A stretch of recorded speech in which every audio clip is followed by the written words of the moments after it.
What would you do if your mother, after years of grief and neglect, suddenly showed up and told you she was marrying a stranger? Chloe thought her life was finally settling into a routine after losing her father, but everything changed when Mom came home one day, announcing a new fiancé and a new life. Chloe was left to pick up the pieces of her broken home, watching her mother lavish attention on a new family while Chloe's needs were neglected. Stay tuned to see how Chloe takes control of her inheritance and her life. And don't forget to subscribe for more powerful stories. My earliest memories are wrapped in the warmth of my father's smile and the comfort of our small rented apartment. My name is Chloe, and until I turned 13, my life was nothing short of ordinary in the best possible way. My dad, Jake, had a gift for turning every moment into an adventure. Even though our apartment was modest, he transformed our tiny balcony into a fairy garden and turned our living room into a fort during rainy weekends. Mom, Susan, was different, more reserved, always dreaming of a bigger house, a grander life. But back then, their differences seemed to complement each other perfectly. "Chloe, sweetie, would you like to spend the weekend at Grandpa's?" Mom would ask, and I'd jump at the chance. Not because I didn't want to be home, but because Grandpa Richard's house was like a second home to me. It was this beautiful two-story Victorian, the kind with creaky wooden floors and hidden corners that begged to be explored.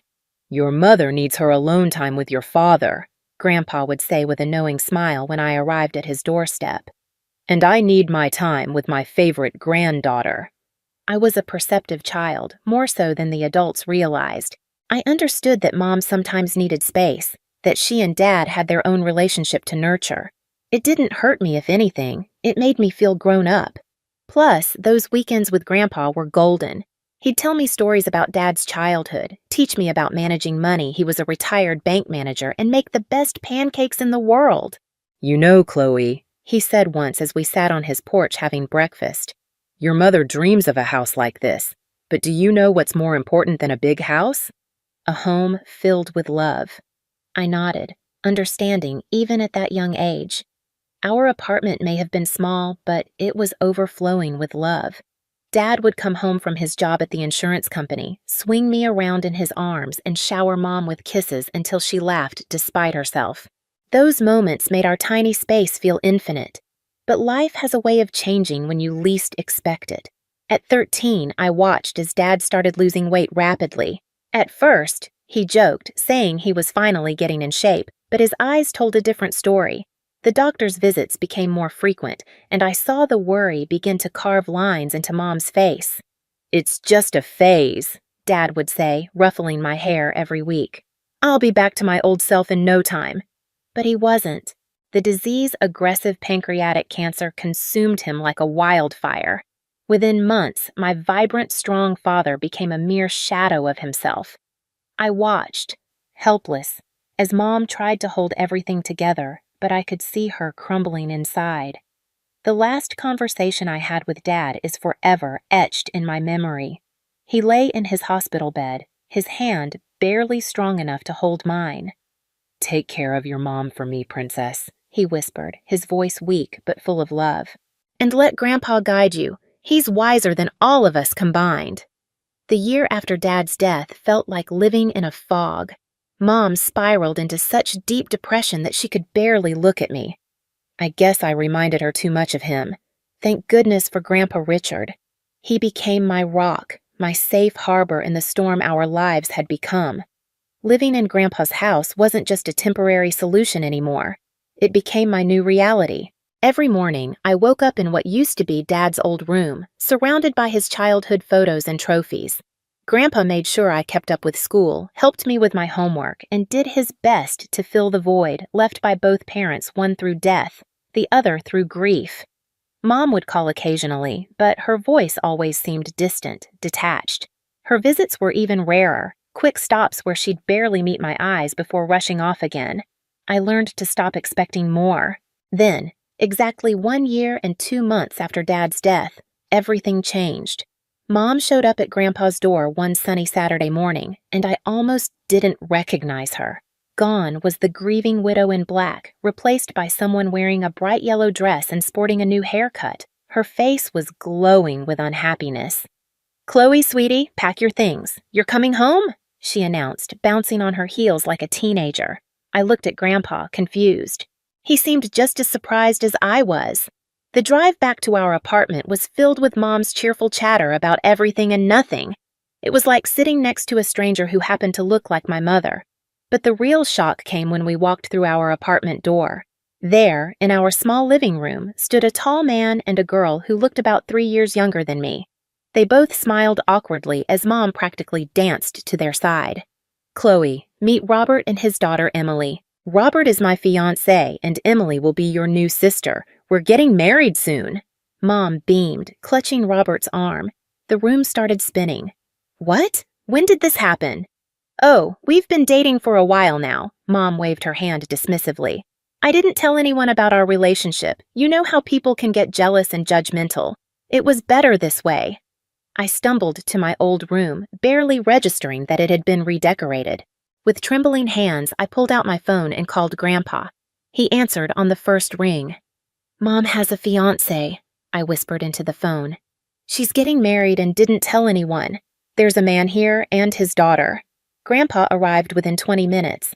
I could hear the conversation from my room as he confronted Mom. "Susan, how could you do this without telling anyone? Without telling your own daughter?" "Dad, I'm happy for the first time in forever." Mom's voice was defensive. "I've decided to start fresh, to live again. Jake would want that. He wouldn't want me to waste away in depression forever." There was a long pause before Grandpa spoke again, his voice heavy with resignation. "I hope you'll be happy, Susan. Just don't forget you have a who needs you too." The 3 months before the wedding were like living in some twisted alternate reality. Our small apartment felt even more cramped with 4 people instead of 2, but that wasn't the worst part. What really got to me was watching Emily, my stepsister, wrap my mother around her finger. "Mom, can you help me with my hair?"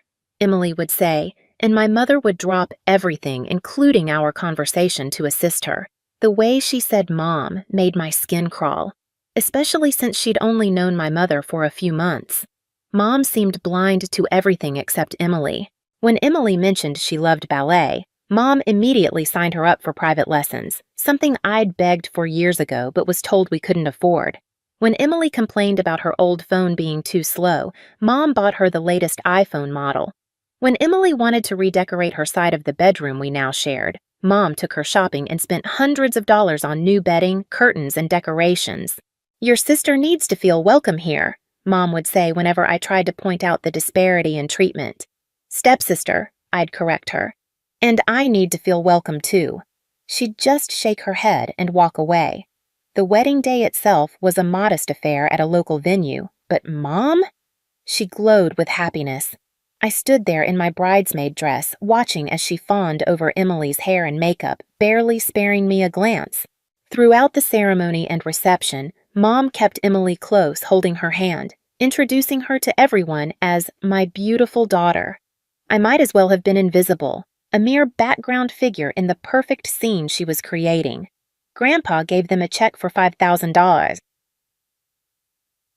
as a wedding gift, a generous amount by any standard, but I overheard Mom's reaction when she cornered him by the restrooms. "Really, Dad? A check?" she hissed, her face flushed from champagne and anger. "I was counting on you giving us your house. We're a proper family now. We need the space. That apartment is too small for 4 people. Grandpa stayed calm, though the disappointment in his eyes was unmistakable. "Susan, you're rushing everything. First the sudden engagement, now this. That house isn't just property to be handed over on a whim. Besides, it's where Chloe spends half her time now." "Oh, so that's it? You're playing favorites now?" "No, I'm being practical. Maybe you should be too." I slipped away before they could notice, but the conversation lingered in my mind, gnawing at me. My mother had changed so much that I barely recognized her anymore. She'd built this new, perfect family in her mind, with Emily as the star and Robert as the ideal husband. There was no room for me in that vision. So I did what any unwanted person would do. I spent more and more time at Grandpa's house. There, I didn't have to pretend to be happy about being replaced. Years had passed, and I was about to graduate from high school. Living in that apartment had become a lesson in survival. I'd learned to be quiet, to take up as little space as possible, to spend most of my time either in my room or at Grandpa's, where I could at least breathe. One evening, during our weekly family dinner, a charade of pretending to be one big, happy family, I decided to share my plans for the future. "I've been accepted to State University," I announced, trying to keep my voice steady. "I want to study finance and business management." The silence that followed felt like a heavy weight pressing on my chest. Mom put down her fork, exchanged a look with Robert, and cleared her throat. "Actually, Chloe," she said, her tone colder than I had expected, "I think it would be better if you started working after graduation. College isn't necessary for everyone." I stared at her, bewildered. "What are you talking about? Dad set up a college fund for me before he died. He always wanted me to get higher education." Mom shifted uncomfortably in her seat. "About that fund. Robert and I have been talking, and we think it would be better to save that money for Emily's education. She's incredibly talented, top of her class and everything. She'll need a good university education to reach her full potential." Robert nodded sagely, adding, "Emily has shown remarkable aptitude in her studies. It would be the right thing to do. Chloe, you could work for a few years, save up, and then go to college if you still want to." I felt like I'd been punched in the stomach. The college fund, the last gift my father had arranged for me, and they wanted to take that too? "That money is mine," I said, my voice shaking with anger. "Dad left it specifically for my education. You can't just give it to Emily." "Don't be selfish, Chloe." Mom's eyes filled with tears. "Emily is your sister. Stepsister." I stood up so quickly my chair fell backward. "And that money is the last thing I have from Dad. You've given her everything else, my room, your attention, your love, but you can't have this. I won't let you take it. How dare you?" Mom was crying now, but I could see the manipulation in her tears. "After everything we've done for you." Emily needs. What about what I need? What about what Dad wanted for me?" The argument ended with a door slamming and tears, mostly Mom's, as she wailed about my selfishness. After that night, the apartment became even more hostile. No one spoke to me unless absolutely necessary. Emily would smirk whenever she passed me in the hallway, and Robert wouldn't even look in my direction.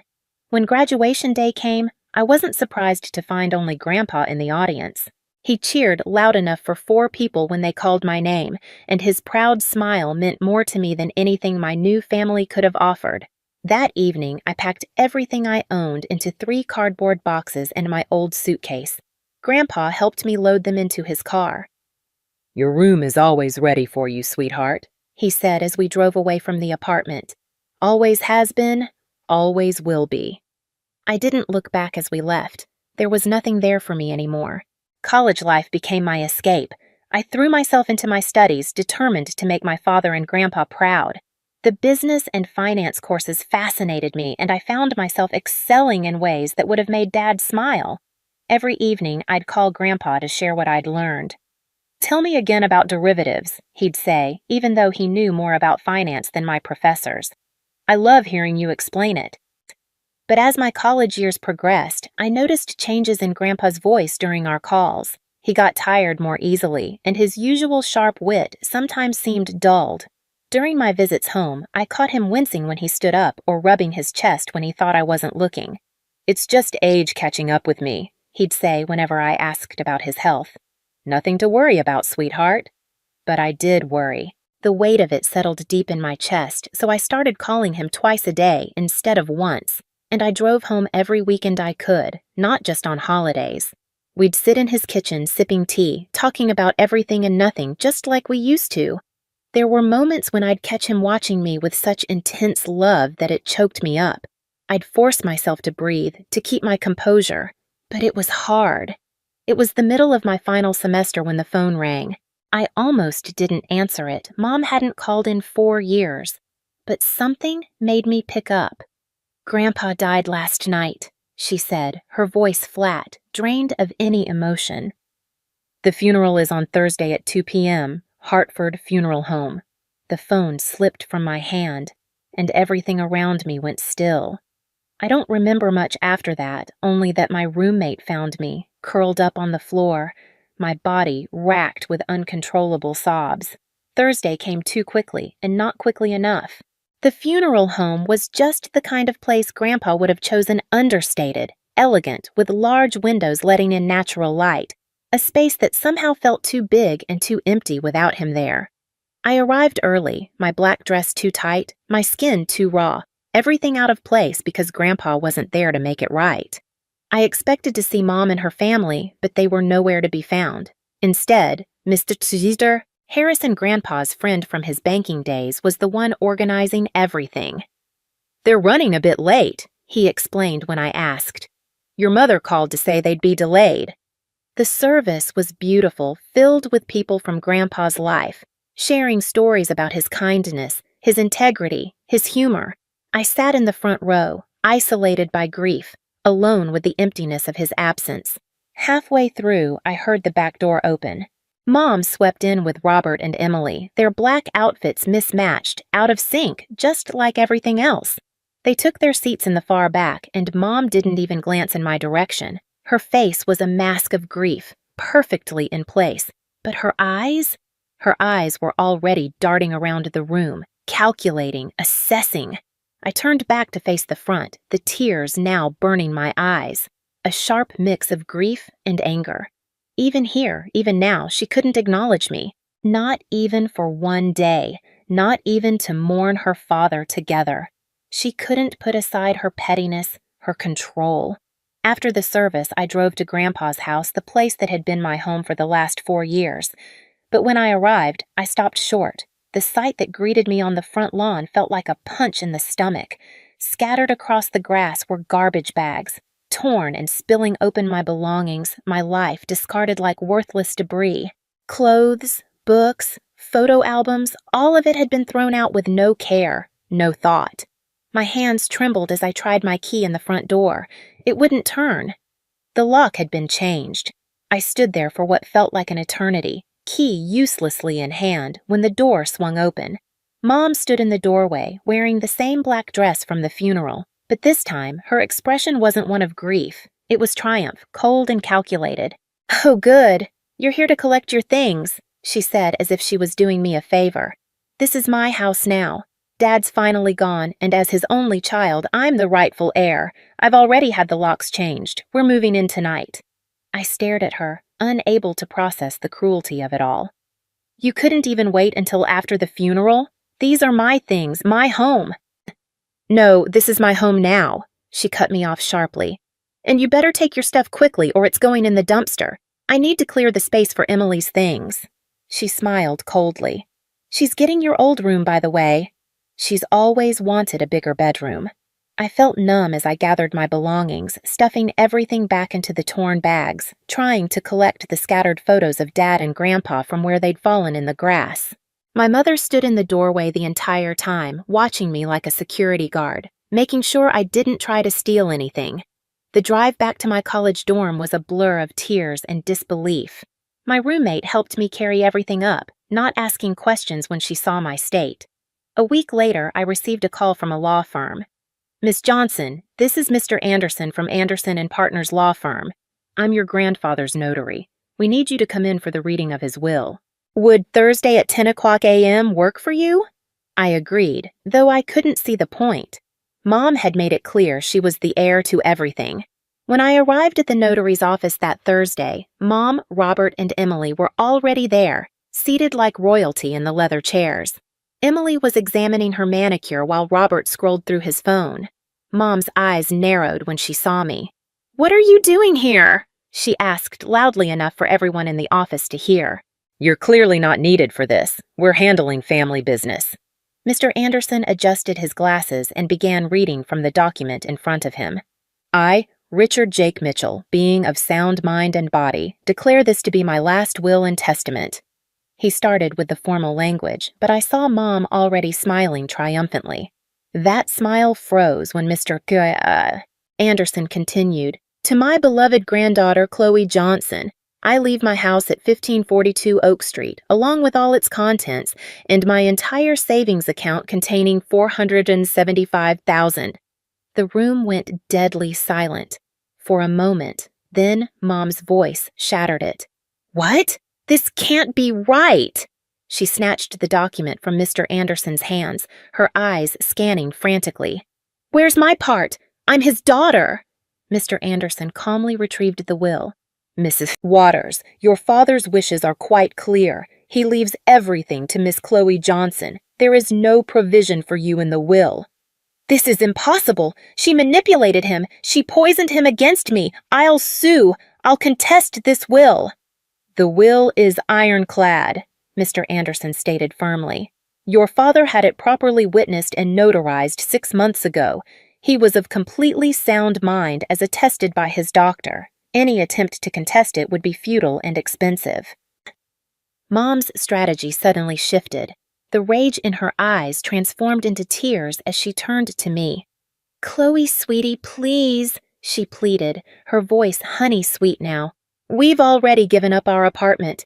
We moved everything out yesterday. We have nowhere to go. You can't just throw us out on the street. We're family." I stood up, holding the folder Mr. Anderson had just handed me. Inside were the deed to the house, ownership transfer documents, and all the legal paperwork confirming my ownership of the property. "Family?" I asked quietly. "Like how you threw my belongings onto the lawn before Grandpa was even in his grave? Like how you tried to steal my college fund? Like how you've treated me for the past 4 years? That was different. This is your problem, not mine." I cut her off, turning to leave. "I suggest you start looking for a new apartment." So, I drove straight to Grandpa's house, my house now, but I couldn't get in. I pulled out my phone and called a locksmith, explaining the situation. When he arrived, I showed him my freshly notarized ownership documents. "I'm the legal owner of this house," I explained, showing him the paperwork. "I need you to open these locks and then change them to new ones. I want to be the only one with the keys." As the locksmith worked, I packed up everything that belonged to Mom, Robert, and Emily, everything they'd left behind. The clothes they'd already unpacked, their toiletries scattered in the bathrooms, and Emily's posters, which she'd already slapped onto my old bedroom wall. I stuffed it all into garbage bags, just like they had done with my things. When the locksmith finished and handed me the new keys, I dragged their bags onto the front porch and arranged them neatly, taking note of the symmetry. Their things now sat exactly where mine had been just days ago. As the sun began to set, I heard the familiar hum of Mom's car pulling into the driveway. I stood by the living room window, Grandpa's favorite spot for reading his morning paper, and watched the scene unfold exactly as I had anticipated. "What is this?" Mom's shriek cut through the air, loud enough to be heard even through the closed windows. "These are our things. All our things are outside." I opened the door but stood my ground in the doorway, watching as they approached. Mom's face was flushed with fury. Robert looked like he'd swallowed something sour, and Emily was already crying, her tears dramatic and unconvincing. "How dare you!" Mom stormed up the porch steps, rage radiating off her. "We live here now! You can't do this to us!" I stood firm, meeting her glare. "Actually, I can. This is my house now, legally and rightfully. You need to take your things and leave." "We have nowhere to go," Emily wailed, her voice rising with desperation. "You should have thought about that before giving up your apartment," I replied coolly. "Not my problem." Mom shoved at me, trying to push past into the house. I didn't budge. "Move, Chloe. This is ridiculous. This is my father's house." "No, it's my house now. And if you don't leave with your things immediately, I'll call the police to report you for trespassing. After that, all these bags go straight to the dumpster."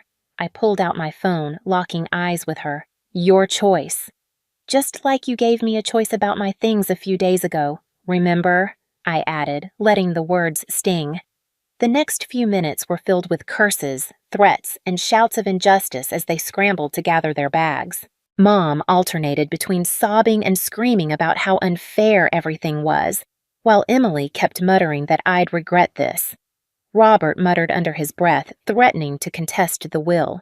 As they loaded the last bag into their car, Mom turned to me one final time, her face twisted with hatred.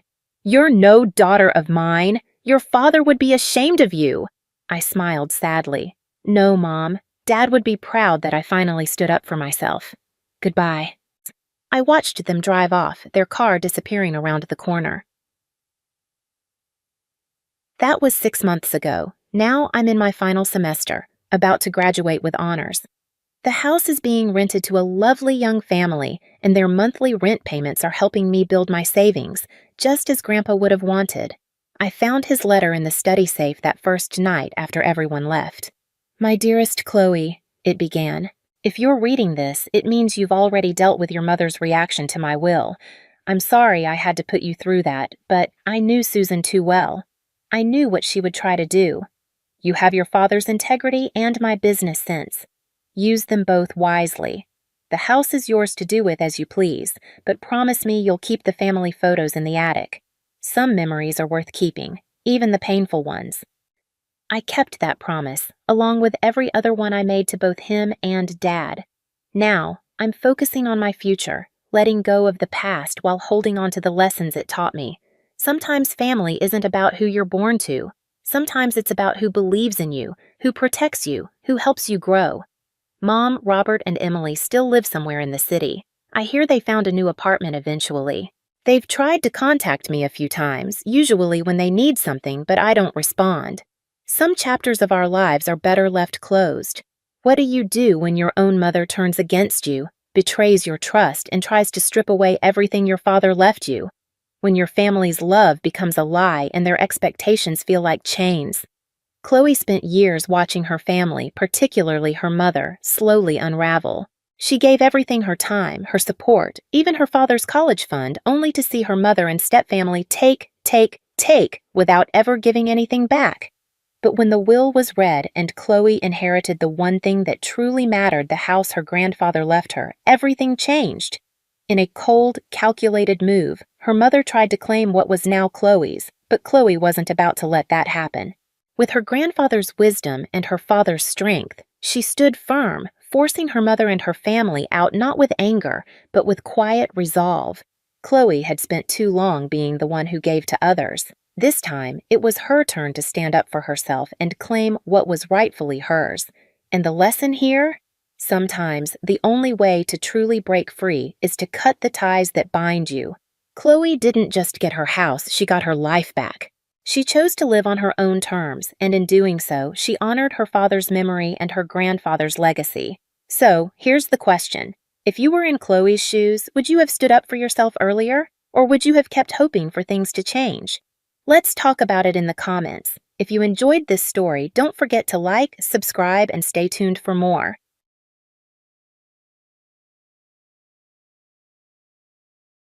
I stared at the painting, my fingers trembling as I held the accompanying note. The brushstrokes were hauntingly familiar, but I couldn't place them.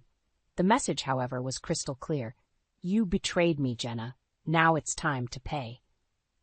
My heart raced as I set the painting down on the kitchen counter. Who could have sent this, and what betrayal were they talking about? I racked my brain, but came up empty. The doorbell rang, startling me out of my thoughts. Max? I breathed a sigh of relief as my boyfriend walked in, his suit slightly rumpled from a long day at the office. Hey, babe, he said, giving me a quick peck on the cheek. What's wrong? You look like you've seen a ghost. I gestured to the painting. This arrived today. No return address, just this cryptic message. Max frowned, picking up the note. His eyes widened as he read it. Jenna, this is serious. Do you have any idea who might have sent it? I shook my head, feeling tears prick at the corners of my eyes. No, I don't. I've been racking my brain all afternoon, but I can't think of anyone I've betrayed. Max pulled me into a hug, his cologne enveloping me. It's okay. We'll figure this out together. Have you called the police?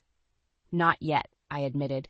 I wanted to talk to you first. Do you think I should? He nodded, his face serious. Absolutely. This could be a threat, Jenna. We need to take it seriously. As Max dialed the police, I found myself staring at the painting again. It was a landscape, a serene meadow with a solitary tree in the center. But something about it felt off, almost sinister. They're sending an officer over, Max said, hanging up the phone.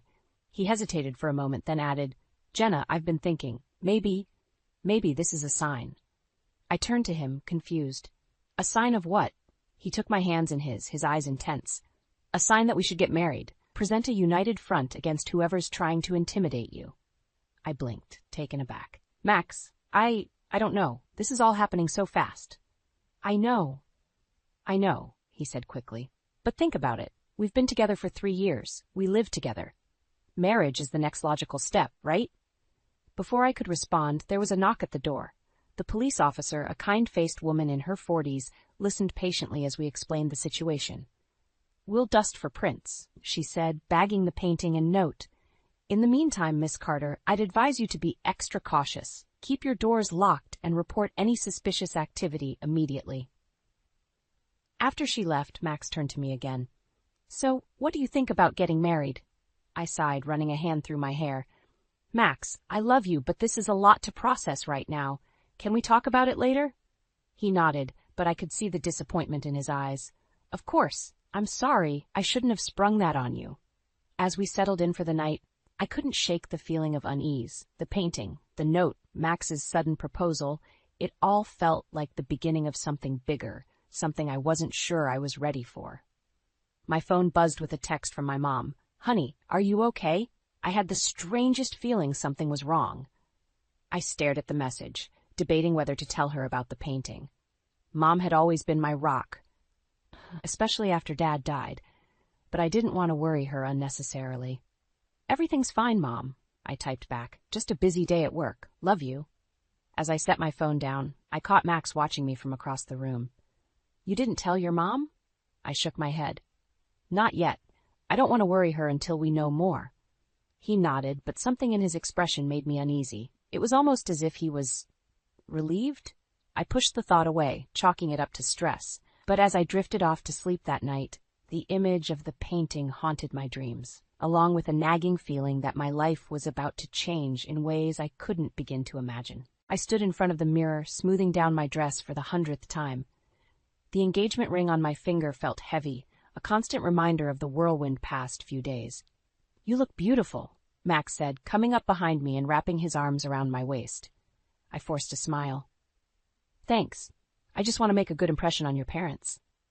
He kissed my cheek. They'll love you. How could they not?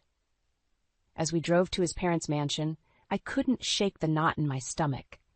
The mysterious painting was still fresh in my mind, and now I was about to meet my future in-laws for the first time. It felt like too much, too fast. We're here, Max announced, pulling up to an imposing iron gate. It swung open, revealing a driveway that seemed to stretch for miles. I gasped as we approached the house, if you could call it that. It was more like a palace, all gleaming white stone and manicured gardens. You grew up here? I asked, suddenly feeling very small. Max shrugged. It's just a house. But it wasn't just a house. It was a statement, a declaration of wealth and power that made me acutely aware of the vast difference in our backgrounds. Carol and George were waiting for us in the foyer, a grand space with a crystal chandelier and marble floors. Carol air-kissed my cheeks, her perfume overwhelming. Jenna, darling, welcome, she said, her smile not quite reaching her eyes. We've heard so much about you. George shook my hand, his grip firm. So, you're the girl who's captured our Max's heart. We moved to the dining room, where a feast was laid out on fine china. As we ate, Carol peppered me with questions about my work, my family, my life. And your father, dear? What does he do? She asked, taking a sip of wine. I swallowed hard. My father passed away when I was young. A heavy silence fell over the table. Carol and George exchanged a look I couldn't quite decipher. I'm so sorry to hear that, George said, his tone oddly flat. It must have been difficult, growing up without a father figure. I nodded, feeling a familiar ache in my chest. It was, but my mom is amazing. She did everything she could for me. Carol raised an eyebrow. Everything? I'm sure she tried her best, but a child needs both parents. Don't you agree, Max? I turned to Max, expecting him to defend me, to say something, anything, but he just stared at his plate, silent. I think Jenna turned out just fine, I said, my voice tight. My mom made sure I never felt like I was missing out on anything. George chuckled, the sound grating on my nerves. Of course, dear, but surely you can see why we might be concerned. Max comes from a complete family. We always hoped he'd marry into one as well. I felt like I'd been slapped. Excuse me? Carol reached across the table, patting my hand in a gesture that felt more condescending than comforting. We just want what's best for our son. I'm sure you understand. I looked at Max again, silently pleading with him to say something, but he remained quiet, avoiding my gaze.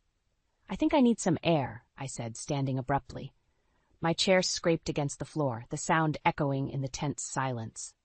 I hurried out to the garden, my heart pounding. The cool night air did little to calm the storm of emotions raging inside me. How dare they judge me, judge my family? And Max, why didn't he say anything? I heard footsteps behind me and turned, expecting, hoping to see Max. But it was Carol, her silk dress rustling as she approached. "Jenna," she said, her voice syrupy sweet. "I hope we didn't upset you. We're just looking out for our son's interests." I took a deep breath, trying to keep my voice steady. "I understand that. But my family, my upbringing, they made me who I am. And Max loves who I am." Carol's smile tightened. "Does he? Or does he love the idea of rebelling against his family?" As her words sank in, I felt a chill that had nothing to do with the night air. What if she was right? What if Max's sudden proposal wasn't about love at all, but about defying his parents? I looked back at the house, where Max was still inside, still silent. And for the first time since he'd slipped that ring on my finger, I wondered if I'd made a terrible mistake. I stood in the garden, Carol's words ringing in my ears. The cool night air did nothing to calm the storm brewing inside me. I heard footsteps and turned, hoping to see Max. Instead, it was George, his imposing figure silhouetted against the mansion's lights. "Jenna," he said, his voice gruff, "I think we got off on the wrong foot." I crossed my arms, steeling myself. "Did we? Or did you just show your true colors?" George chuckled, the sound grating on my nerves. "You've got spirit, I'll give you that. But you have to understand, we have certain expectations for our son. And I don't meet them because my father's dead?" The words came out harsher than I intended, but I was past caring. "It's not just that," George said, his tone maddeningly patient. "It's about lineage, about maintaining a certain standard. Surely you can see that?" Before I could respond, Max appeared at the patio door. "Everything okay out here?" I looked at him, silently pleading for support. But he just stood there, his expression unreadable. "We're fine, son," George said, clapping Max on the shoulder. "Just having a little chat with your fiancé." The word fiancé felt wrong now, tainted by the events of the evening. I pushed past them both, heading back into the dining room where Carol was sipping her wine, a smug smile on her face. "Feeling better, dear?" she asked, her voice dripping with false concern. I took a deep breath, trying to keep my voice steady. "Actually, I think it's time Max and I left." Carol's eyebrows shot up. "But we haven't even had dessert. I had the chef prepare a special chocolate soufflé." "I've lost my appetite," I said coldly. Max finally spoke up. "Jenna, don't you think you're overreacting a bit? My parents are just trying to get to know you." I stared at him, disbelief and anger warring inside me. "Overreacting? They've insulted my family, my upbringing, and everything I am. And you've said nothing to defend me." "Now, Jenna," George interjected, "we're all family here, or we will be soon. Let's not say things we'll regret." I laughed, a harsh, bitter sound. "Family? Is that what you call this? Because from where I'm standing, it looks a lot like judgment and condescension." Carol stood, her face flushed. "How dare you speak to us like that in our own home? Max, are you going to let her talk to us this way?" All eyes turned to Max. This was his moment, his chance to stand up for me, to prove that our love was stronger than his parents' prejudices. I held my breath, waiting. Max looked from his parents to me, his face a mask of indecision. I think we all need to calm down. Jenna, maybe we should go home and discuss this later." His words hit me like a physical blow.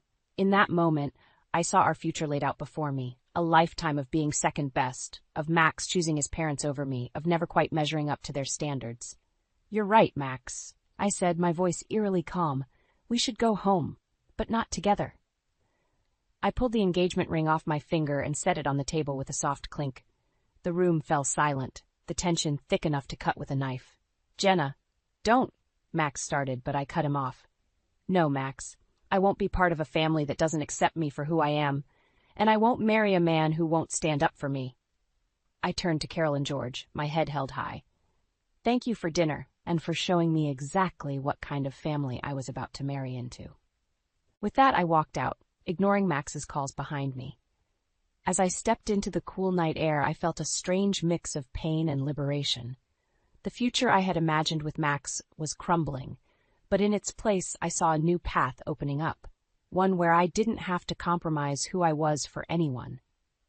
I hailed a cab at the gate, my hands shaking as I gave the driver my address. As we pulled away from the mansion, I caught a glimpse of Max in the rearview mirror, standing at the top of the driveway, watching me leave. But he made no move to follow, and in that moment, I knew I had made the right decision. The cab ride home was a blur of streetlights and silent tears. I fumbled with my keys at the door, my hands shaking. As I stepped inside, the familiar scent of home hit me, and I broke down. I sank to the floor, my back against the door, and let the sobs rack my body.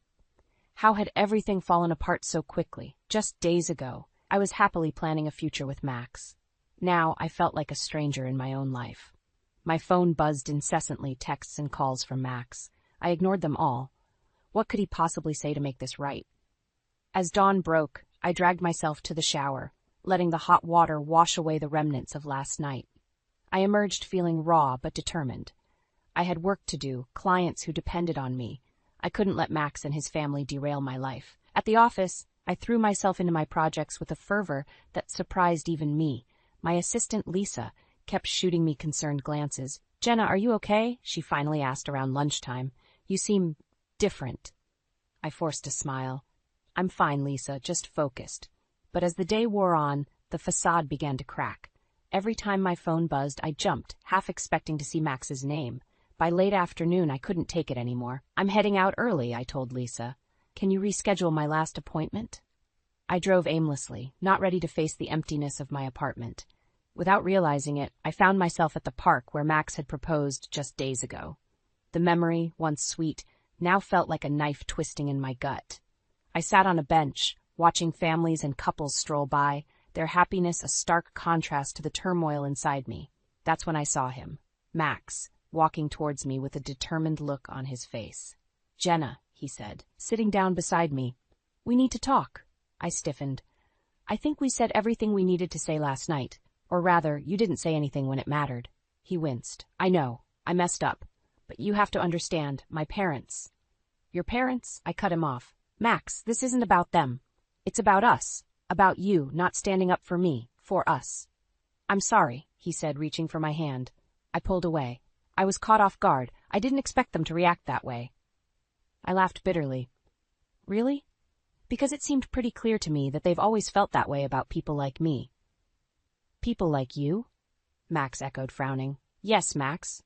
People who didn't grow up with silver spoons in their mouths. People who had to work for everything they have." He shook his head. "That's not fair. My parents just want what's best for me. And I'm not what's best for you." The words hung between us, heavy with implication. Max's silence was deafening. In that moment, I saw our relationship for what it truly was, a fantasy built on shaky ground. "I think you should move out," I said quietly. His head snapped up. "What, Jenna? No, we can work this out." I stood, suddenly feeling stronger than I had in days. "No, Max, we can't. Because this isn't just about last night. It's about who we are, fundamentally. And I don't think we're as compatible as we thought." "Is this about the painting?" he asked suddenly. "The one you received before? All this?" I froze. In the chaos of the past few days, I'd almost forgotten about the mysterious painting. "What do you know about it?" Max looked away, his expression guilty. "Nothing. I wondered if it had anything to do with your decision." But I could see it in his eyes. He was hiding something. The realization hit me like a punch to the gut. Max knew more than he was letting on about the painting and who sent it. "I think you should leave now," I said, my voice cold. "And when I get home, I expect your things to be gone." As I walked away, leaving Max on the bench, I felt a strange mix of pain and liberation. The future I had imagined was crumbling, but in its place a new determination was forming. I would get to the bottom of this mystery, with or without Max, and I would do it on my own terms. I stood outside my mother's modest house, my hand hovering over the doorbell. The weight of the past few days pressed down on me, making even this simple action feel monumental. Finally, I pressed the button, hearing the familiar chime inside. Mom opened the door, her face lighting up before quickly shifting to concern. "Jenna, honey, what's wrong?" I crumbled into her arms, the tears I'd been holding back finally breaking free. She guided me inside, settling me on the worn couch that had been a source of comfort throughout my childhood. "It's over, Mom," I choked out between sobs. "Max and we're done." She held me close, stroking my hair like she used to when I was little. "Oh, sweetheart, I'm so sorry. What happened?" Through hiccuping breaths, I recounted the disastrous dinner with Max's parents, his silence in the face of their judgments, and our final confrontation in the park. Mom listened intently, her face a mix of sympathy and barely concealed anger. "And there's something else," I added, my voice dropping to a whisper. "Remember that painting I told you about? The one with the threatening message?" Mom nodded, her brow furrowing. "Did you find out who sent it?" "No, but I think Max knows something about it. When I mentioned it, he got this guilty look on his face, like he was hiding something." Mom's eyes widened. "Jenna, that's serious. Have you gone to the police?" I shook my head. "Not yet. I wanted to talk to you first. I feel like I'm losing my mind, Mom. Nothing makes sense anymore." She squeezed my hand. "We'll figure this out together, honey. Now, tell me about this painting. What did it look like?" I described the landscape, the solitary tree, the haunting familiarity of the brushstrokes. As I spoke, I noticed Mom's face growing pale. "Mom, what is it?" She stood abruptly, crossing the room to an old bookshelf. She pulled out a dusty art book, flipping through the pages with trembling hands. "I can't believe I didn't see it before," she muttered. "Here, look at this." She thrust the book into my hands. On the page was a painting nearly identical to the one I'd received. The caption read, "Solitude" by Alfred Winters. "Alfred Winters?" I read aloud. "Who's that?" Mom sank back onto the couch, her face a mask of shock and something else. "Guilt?" "Alfred is an old friend. We were close years ago, before I met your father." "Okay," I said slowly, trying to process this new information. "But what does he have to do with the painting I received?" Mom took a deep breath. "Alfred is Max's uncle." The room seemed to spin. "What? How is that possible?" "It's a long, complicated story," Mom said, her voice heavy with regret. "Alfred and George, Max's father, had a falling out years ago. Something about an inheritance. Alfred believed George cheated him out of his rightful share." I stared at her, stunned. "And you knew about this? All this time?" She nodded, unable to meet my eyes. "I lost touch with Alfred after the feud. I never imagined it would come back to haunt us like this." My mind was reeling. The painting, Max's family, my mom's hidden past. It was all connected, but how? And why now? "We need to find Alfred," I said, a new determination filling me. "He's the key to all of this. He must know why I received that painting." Mom looked at me, worry etched on her face. "Jenna, are you sure? Digging into this could be dangerous. These people, Max's family, they're powerful." I stood, my resolve strengthening with each passing moment. "I'm sure, Mom. I've been pushed around, judged, and lied to. It's time I found out the truth, no matter what it costs." As I looked at my mother, seeing the mix of pride and fear in her eyes, I knew I was at a crossroads. The path ahead was uncertain, possibly dangerous. But for the first time in days, I felt a sense of purpose. "Will you help me?" I asked, extending my hand to her. Mom hesitated for just a moment before taking my hand, her grip firm and reassuring. "Always, honey. We'll face this together." As we began to plan our next move, I couldn't shake the feeling that we were about to uncover secrets that would change everything. But I was ready. It was time to fight back. My heart pounded as Mom and I stood outside the imposing gates of Max's family mansion. This time, I wasn't here to impress anyone. I was here for answers. "Are you sure about this, Jenna?" Mom asked, her voice tight with concern. I nodded, my jaw set. "We need to know the truth, Mom. About Alfred, about the painting, all of it." We rang the intercom, and after a moment of crackling silence, Carol's voice came through, dripping with false sweetness. "Jenna, dear? What a surprise. And, is that Anne with you?" "We need to talk," I said firmly. "It's important." The gate swung open with a reluctant groan. As we walked up the driveway, I could feel Mom tensing beside me. This place held memories for her, too, I realized.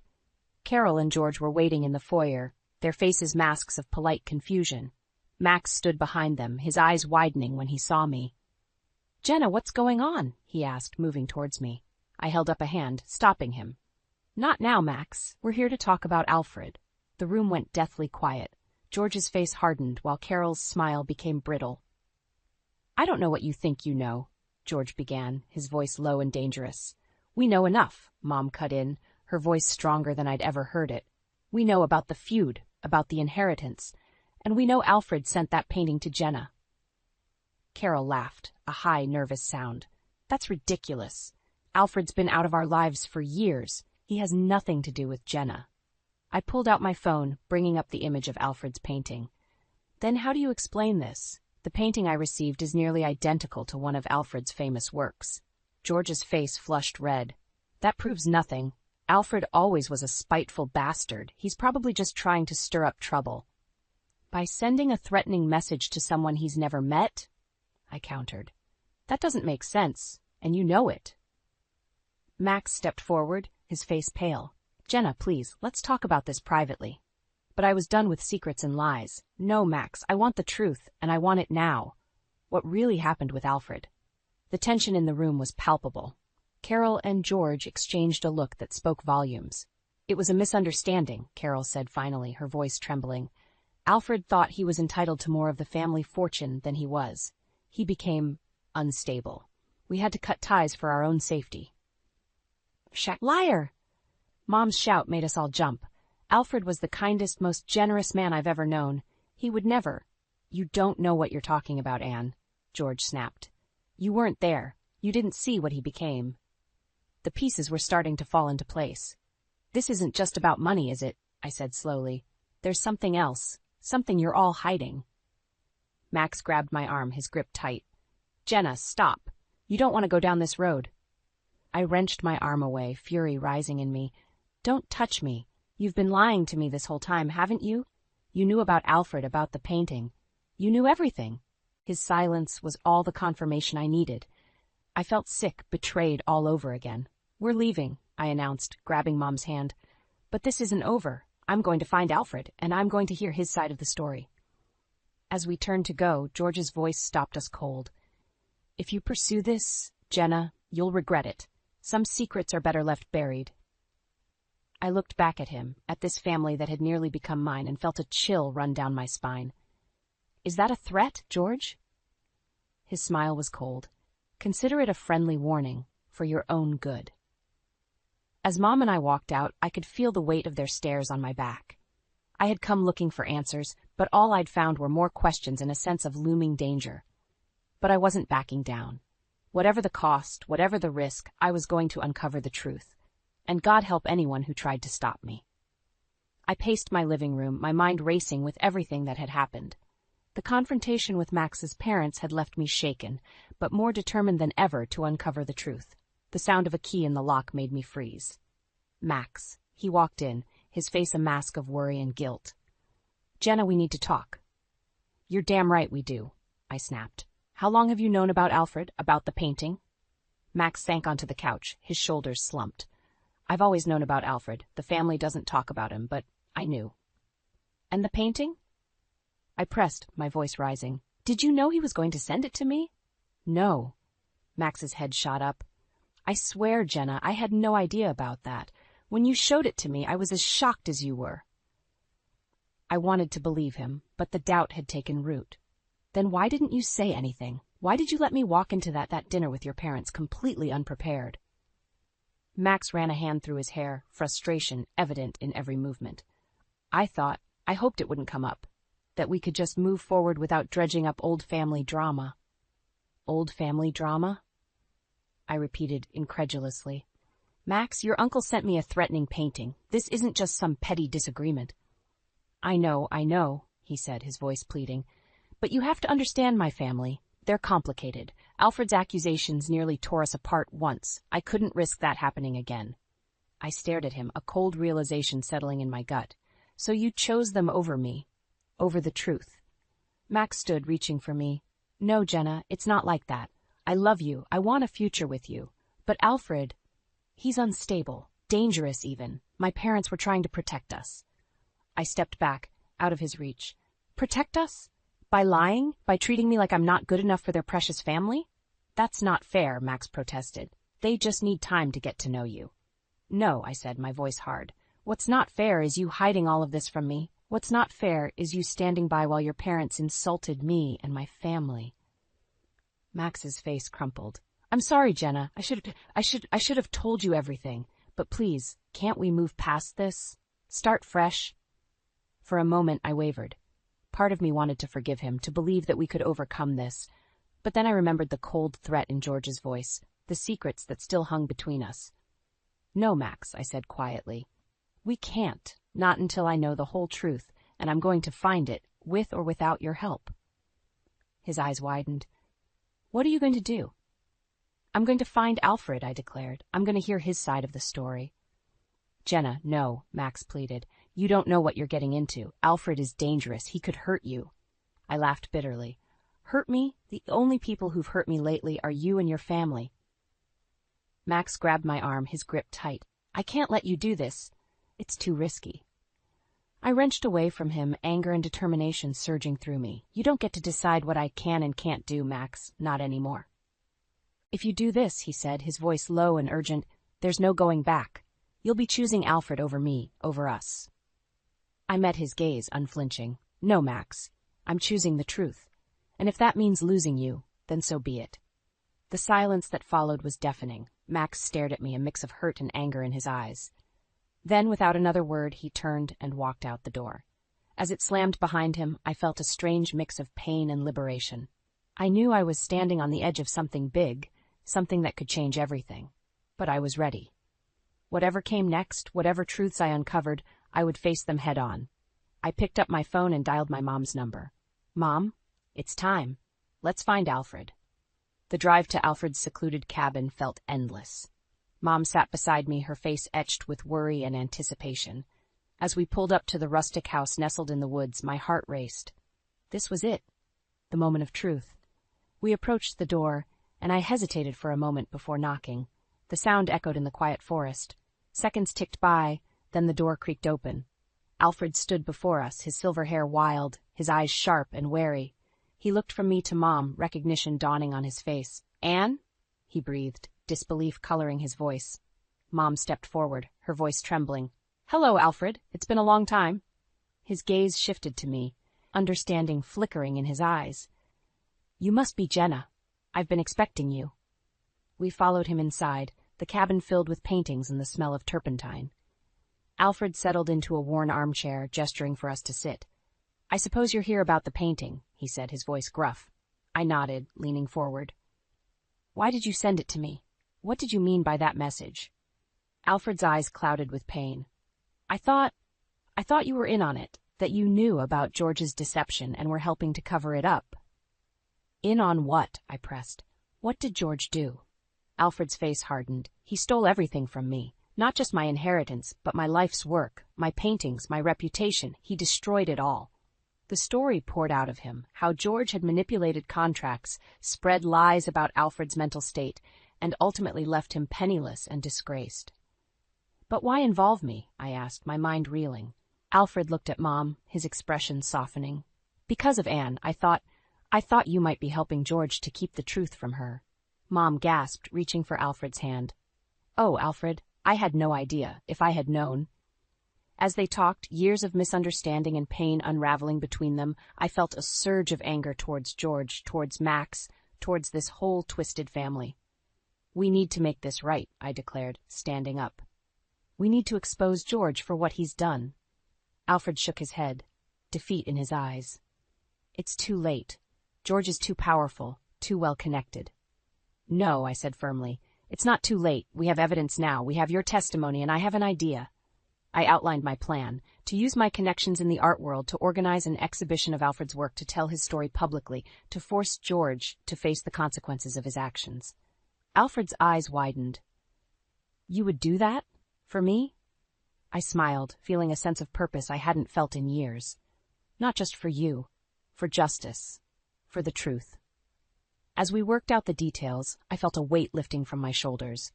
This wasn't just about exposing George or getting revenge. It was about standing up for what was right, about refusing to be silenced or pushed aside. Weeks later, I stood in the gallery, surrounded by Alfred's stunning paintings.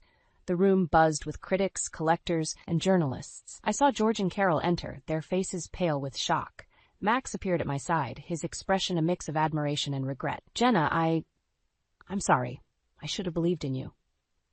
I met his gaze, feeling a twinge of sadness but no regret. Thank you, Max. But this isn't about us anymore. As Alfred took the podium to tell his story, I watched George's facade crumble. The truth was finally coming to light, and with it, a sense of justice long overdue. In that moment, I realized that this journey had changed me. I was no longer the woman who doubted herself, who sought validation from others. I had found my strength, my voice. Mom squeezed my hand, pride shining in her eyes. You did it, honey. You made things right. I smiled, feeling a sense of peace wash over me. We did it, Mom. Together. As the applause for Alfred filled the room, I knew that whatever came next, whether reconciliation or further battles, I was ready. I had faced my fears, uncovered the truth, and in doing so had discovered my own resilience and power. The painting that had started it all now hung on the wall, no longer a threat, but a testament to the strength of truth and the power of standing up for what's right. And as I looked at it, I saw not just Alfred's brushstrokes, but the beginning of a new chapter in my life, one painted in bold, fearless strokes of my own making.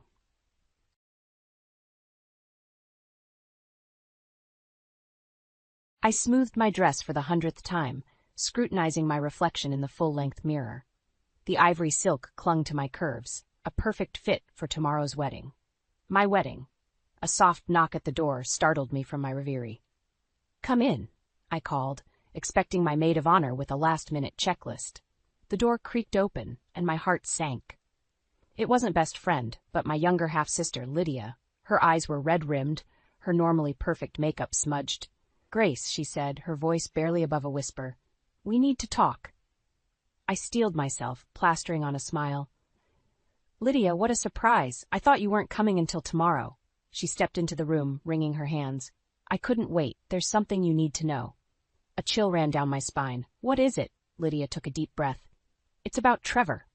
My fiancé's name on her lips sent warning bells ringing in my head. What about Trevor? We've been seeing each other, she said, her eyes fixed on the floor. For over a year now. The room spun. I gripped the edge of my vanity to steady myself. You're lying, I spat. This is my wedding we're talking about. Lydia's head snapped up, her eyes flashing. I wish I was lying, Grace, but it's true. Ask him yourself. I fumbled for my phone, my fingers shaking as I dialed Trevor's number. He answered on the second ring. Hey, beautiful. Getting cold feet? His voice was light, teasing. Trevor, I said, my voice tight. Is it true? Have you been seeing Lydia? The silence on the other end of the line was deafening. When he finally spoke, his words were careful, measured. Grace, I can explain. It's not what you think. I ended the call, my vision blurring with unshed tears. Lydia stood there watching me, her expression a mix of guilt and something else. Triumph? Why? I choked out. Why would you do this to me? Lydia's face crumpled. I'm sorry, Grace. I never meant for it to happen. It just did. I laughed bitterly. Things don't just happen, Lydia. You made a choice. Both of you did. She reached out to touch my arm, but I jerked away. Don't, I warned. Don't you dare try to comfort me. A knock at the door interrupted us. My mother's voice drifted through the wood. Grace, Lydia, is everything all right in there? I wiped my eyes hastily, clearing my throat. Everything's fine, Mom. We'll be out in a minute. Lydia's eyes widened. You're not going to tell her? I fixed her with a steely gaze. Oh, I'm going to tell her. I'm going to tell everyone, but first I need to deal with Trevor. I strode to the door, yanking it open. My mother stood there, concern etched on her face. Grace, what's wrong? I brushed past her, my mind set on one goal. The wedding's off, I said, my voice eerily calm. I need to see Trevor. As I marched down the hallway, I heard Lydia's frantic whispers to our mother, followed by a gasp of shock. But I didn't look back. My world was crumbling around me, but I'd be damned if I'd let them see me fall apart. I burst into Trevor's study without knocking. He looked up from his desk, surprise quickly replaced by guilt on his handsome face. Grace, he started, rising to his feet. Let me explain. I held up a hand, silencing him. Save it, Trevor. I don't want to hear your excuses. He moved around the desk, reaching for me. It was just a fling, Grace. It doesn't mean anything. I stepped back, my anger rising. A fling? With my sister? For over a year? I shook my head in disbelief. You've turned our entire relationship into a lie. Trevor's face hardened. Don't be dramatic, Grace. These things happen. We can work through this.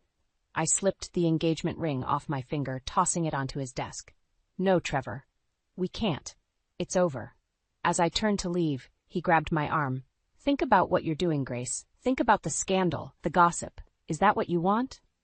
I wrenched my arm free, fixing him with a glare that could freeze hell itself. What I want, I said slowly, is for you to go to hell. With that, I walked out, slamming the door behind me. In the hallway, I leaned against the wall, my legs suddenly weak. The weight of what had just happened crashed over me like a tidal wave. My wedding was off. My fiancé had betrayed me. My sister had betrayed me. And tomorrow I'd have to face a house full of guests, all expecting a joyous celebration. I straightened up, squaring my shoulders. I was Grace Granger, and I'd be damned if I'd let them see me broken. As I walked back to my room, one thought burned in my mind. This wasn't over. Not by a long shot. I spent the night pacing my room, my mind a whirlwind of anger and betrayal. As dawn broke, I knew I couldn't face the arriving guests or deal with canceling the wedding alone. I needed backup. With trembling hands, I dialed Peter's number. My old colleague and friend answered on the third ring, his voice groggy with sleep. Grace, what's wrong? Peter, I need your help. The wedding's off. Trevor's been cheating on me with Lydia. There was a sharp intake of breath on the other end. I'll be there in 20 minutes. True to his word, Peter arrived just as I finished throwing some clothes into a suitcase. His familiar face, etched with concern, was a welcome sight. What do you need me to do? He asked, no preamble necessary. Help me face the music, I said, squaring my shoulders. We need to tell the guests and cancel everything. As we descended the stairs, my mother's shrill voice echoed from the living room. Grace Elizabeth Granger! You get down here this instant! I exchanged a glance with Peter before stepping into the lion's den. Mom stood in the center of the room, her face a mask of fury. Trevor lounged on the sofa, looking more annoyed than remorseful. Lydia huddled in a corner, eyes red and puffy. What is the meaning of this? Mom demanded. Trevor tells me you're calling off the wedding. Have you lost your mind? I felt Peter's steadying presence behind me as I faced my mother. No, Mom. I've finally come to my senses. The wedding's off because Trevor's been cheating on me with Lydia for over a year. Mom's face paled, her gaze darting between Trevor and Lydia. Is this true? Trevor stood, straightening his jacket. Now, Beverly, let's not blow this out of proportion. It was just a little indiscretion, hardly worth canceling a wedding over. I couldn't believe my ears.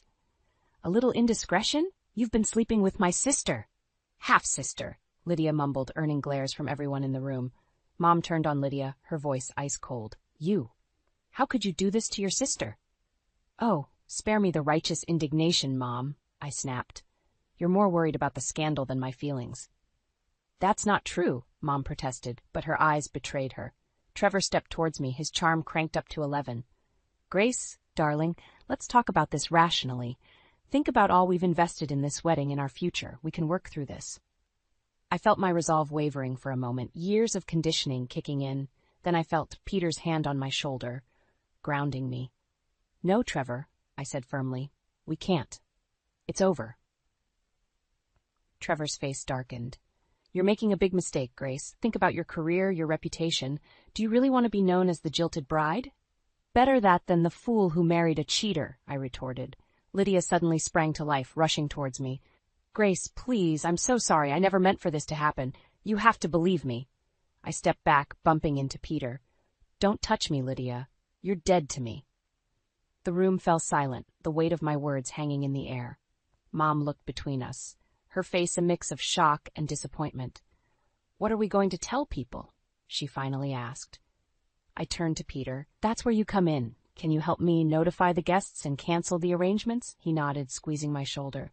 Of course, whatever you need.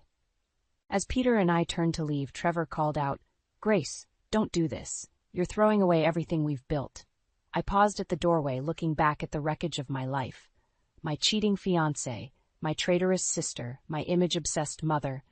In that moment, I knew I needed to escape, to find myself again. No, Trevor, I said quietly. I'm finally building something real, a life without lies. With that, I walked out, Peter by my side, leaving behind the shattered remains of my old life. As we stepped into the sunlight, I took a deep breath, feeling a strange mix of terror and exhilaration. Where to now? Peter asked gently. I thought for a moment, then made a decision that would change everything. Take me to my childhood home. It's time I faced some old ghosts. The drive to my childhood home was silent, the weight of recent events hanging heavy between Peter and me. As we pulled up to the weathered Victorian house, my stomach churned with a mix of dread and nostalgia. "You sure about this, Grace?" Peter asked, concern etching his features. I nodded, steeling myself. I need to face this head-on. The front door creaked open before we reached it, revealing my mother, Beverly Quinn, looking as formidable as ever in her tailored suit. "Well, well," she drawled, eyeing us critically. "The prodigal daughter returns." I bit back a retort, reminding myself why I was here. "Hello, Mom. Can we talk?" She stepped aside, gesturing us in with a wave of her perfectly manicured hand. The house smelled the same, a mix of lemon polish and stale perfume that instantly transported me back to my tumultuous teenage years. We settled in the living room, the tension palpable. Peter excused himself to make coffee, leaving me alone with my mother. "So," Beverly began, her voice dripping with sarcasm, "I hear congratulations are in order.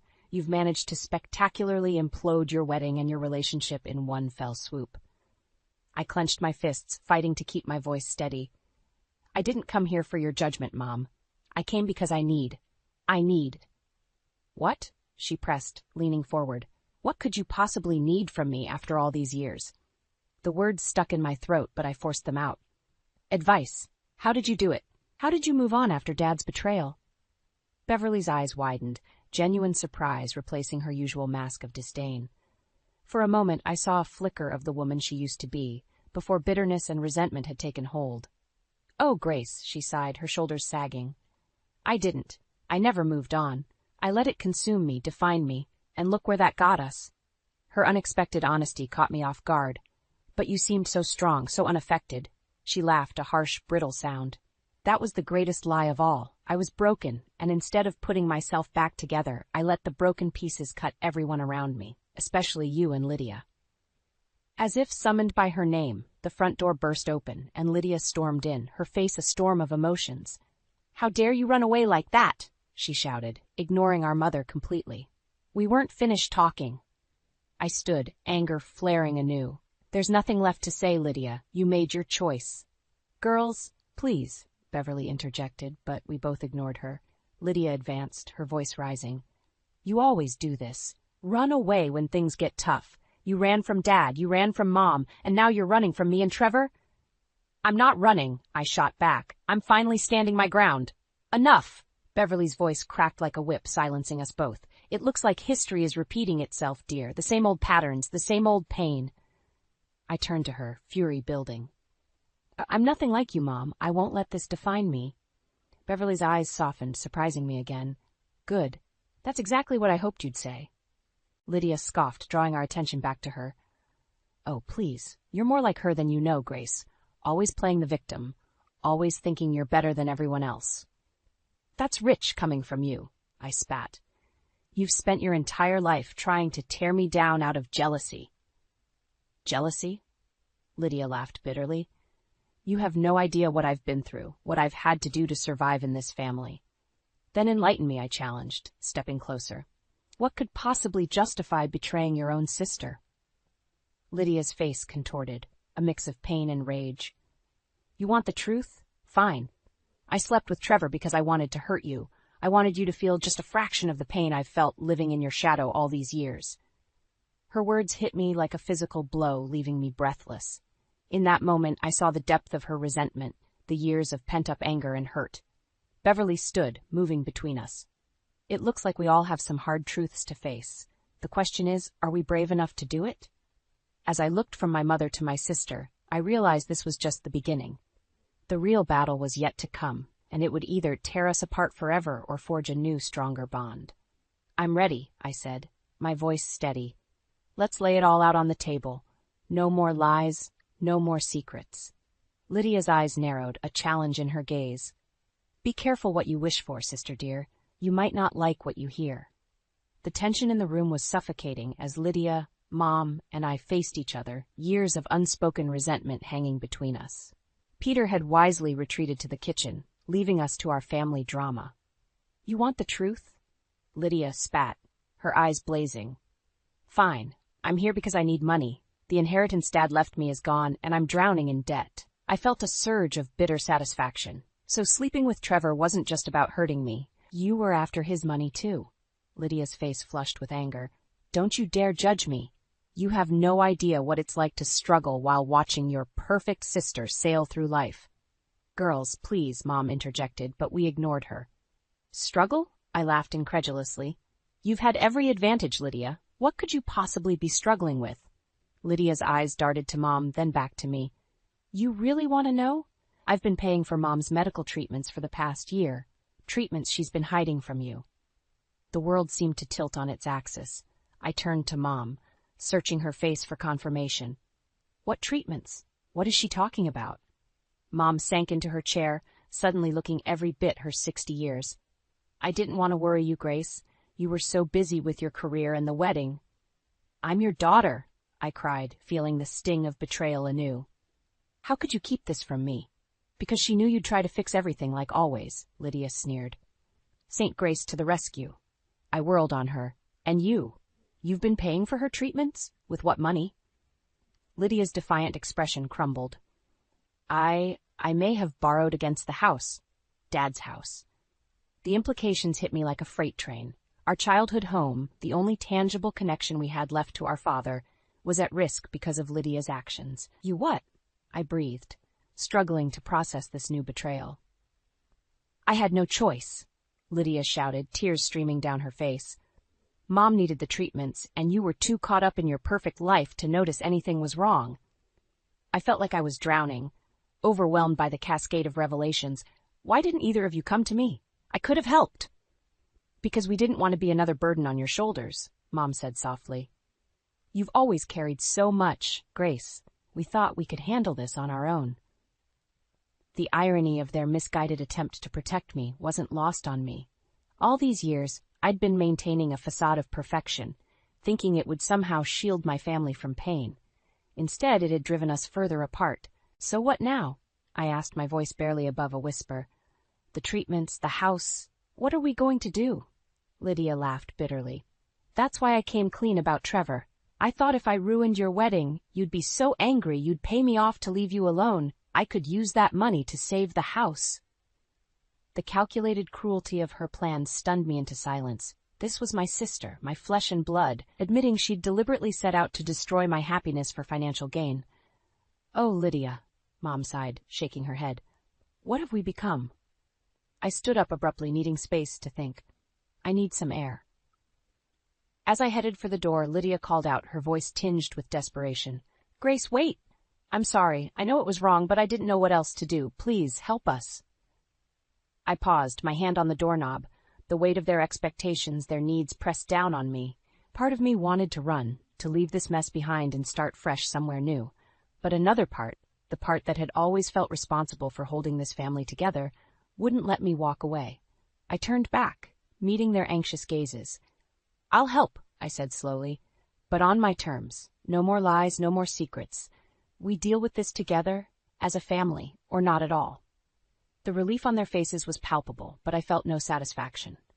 As I stepped outside, drawing in a deep breath of cool air, I knew that the real challenge was just beginning. Saving our childhood home, dealing with Mom's illness, confronting the web of lies we'd all woven, it would take every ounce of strength I had. But as I stood there, watching the sun set over the neighborhood where I'd grown up, I made a silent vow. I would find a way through this mess, not just for my family, but for myself. It was time to rewrite our story, to break the cycle of betrayal and resentment that had defined us for too long. With renewed determination, I turned back to the house, ready to face whatever came next. The storm was far from over, but for the first time in years, I felt a glimmer of hope that we might weather it together. The next morning, I woke with a sense of purpose. I'd promised to help my family, but I needed answers first. While Mom and Lydia slept, I slipped into Dad's old study, a room that had remained largely untouched since his death. The musty smell of old books and leather enveloped me as I entered. I ran my fingers along the spines of his law books, remembering how I'd once dreamed of following in his footsteps. Now, I was here to uncover the truth he'd left behind. I started rifling through his desk drawers, searching for any clue that might shed light on our family's tangled history. In the bottom drawer, beneath a stack of old files, I found a small, ornate box. My heart raced as I lifted the lid. Inside was a letter, yellowed with age, addressed to me in Dad's familiar handwriting. With trembling hands, I unfolded it and began to read. My dearest Grace, if you're reading this, it means I'm gone, and you've finally started asking the right questions. I've carried the weight of our family's secrets for too long, and it's time you knew the truth. Lydia has always struggled with feeling second best. I fear her resentment will one day pull you and her apart, but the roots of her anger go deeper than you know. The truth is, Lydia isn't your half-sister. She's your full sister, born from an affair your mother had early in our marriage. I chose to raise her as my own, but the strain of this secret tore our family apart. Your mother's guilt, my resentment, and Lydia's constant feeling of not belonging, it all stems from this. I've tried to compensate by favoring you, Grace, but I see now that I've only made things worse. I'm sorry for the burden this knowledge will place on you, but you've always been the strong one, the peacemaker. I hope that with this truth, you can find a way to heal our family's wounds. Forgive us, Grace, and help Lydia find her place in this world. With all my love, Dad. I sat back, stunned. The letter slipped from my fingers, floating to the floor like a fallen leaf. Everything I thought I knew about my family, about myself, had just been turned upside down.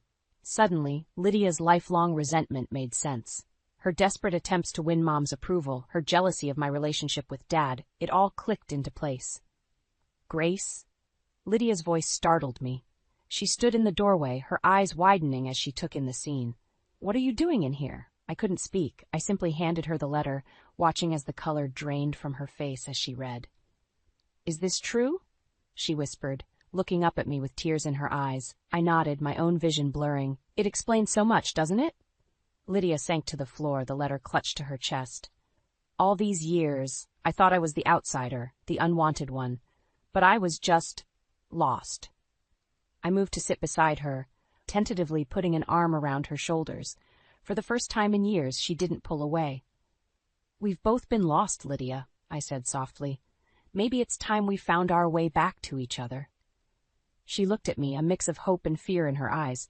How can you even look at me after everything I've done? I took a deep breath, weighing my next words carefully. Because you're my sister, my full sister, and it's time we stopped letting the past define us. Lydia nodded, wiping her eyes. What do we do now? I stood up, offering her my hand. First we talk to Mom, then we figure out how to save the house and get you both the help you need. Together. As Lydia took my hand, I felt a shift in the air between us. The road ahead would be difficult, fraught with painful conversations and hard truths. But for the first time in years, I felt a glimmer of hope. We walked out of the study side by side, ready to face our mother and the future, whatever it might hold. The web of lies that had entangled our family for so long was finally beginning to unravel. It was up to us now to weave something new from the threads that remained. The tension in the air was palpable as we gathered around the dining table that evening. Mom had insisted on a family dinner, a futile attempt at normalcy amidst the chaos of our lives. Peter had excused himself, sensing the impending storm.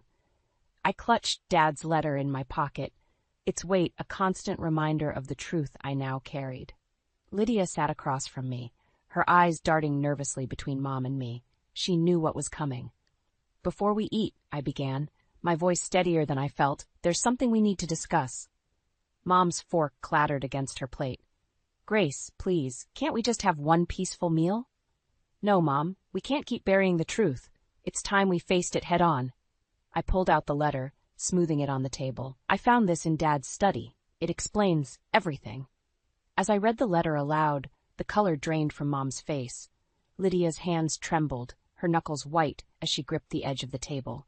When I finished, the silence was deafening. Then Mom broke down, years of guilt pouring out in heaving sobs. I'm so sorry, she wept. I never meant for any of this to happen. I thought I was protecting you both. Lydia stood abruptly, her chair scraping against the floor. Protecting us? You've been lying to us our entire lives. I reached out to her, but she recoiled. Lydia, please, we can work through this together. Her laugh was bitter, tinged with hysteria. Together, all these years, and you still couldn't be happy for me. You had everything: Dad's love, Mom's attention, success in your career. What did I have? Scraps. That's not true, I protested, but the words felt hollow even to me. Isn't it? Lydia's eyes blazed with a mixture of pain and fury. You were always the golden child, Grace. Perfect grades, perfect job, perfect fiancé. And what was I? The family disappointment. Mom tried to interject, but Lydia silenced her with a glare. Don't. You don't get to play the victim here. You're the one who started all of this with your affair. I stood, trying to defuse the situation. Lydia, I know you're hurt, but... Hurt? She scoffed. I'm way past hurt, Grace. I'm done. Done with this family. Done with your condescension. Done with living in your shadow. She stormed towards the door, but I couldn't let her leave like this. I grabbed her arm, and suddenly, years of pent-up rage exploded. Lydia whirled around, her hand connecting with my cheek in a resounding slap. The shock of it sent me stumbling backward. Mom screamed, rushing to my side, but I barely heard her. All I could focus on was Lydia's face, contorted with a mixture of satisfaction and horror at what she'd done. Lydia, I whispered, my cheek stinging, what have we become? For a moment I saw a flicker of the sister I once knew in her eyes. Then it vanished, replaced by cold determination. I'll tell you what I've become, she said, her voice low and dangerous. I've become someone who's done playing by your rules. You think you can swoop in and fix everything with your perfect Grace Granger touch? Well, you can't fix this. She reached into her purse, pulling out a stack of papers. You see these? This is my plan to take over Dad's company. The company you never cared about, but that I've been working my ass off in for years. And now, it's going to be mine. I stared at her, stunned. What are you talking about? Lydia's smile was cruel.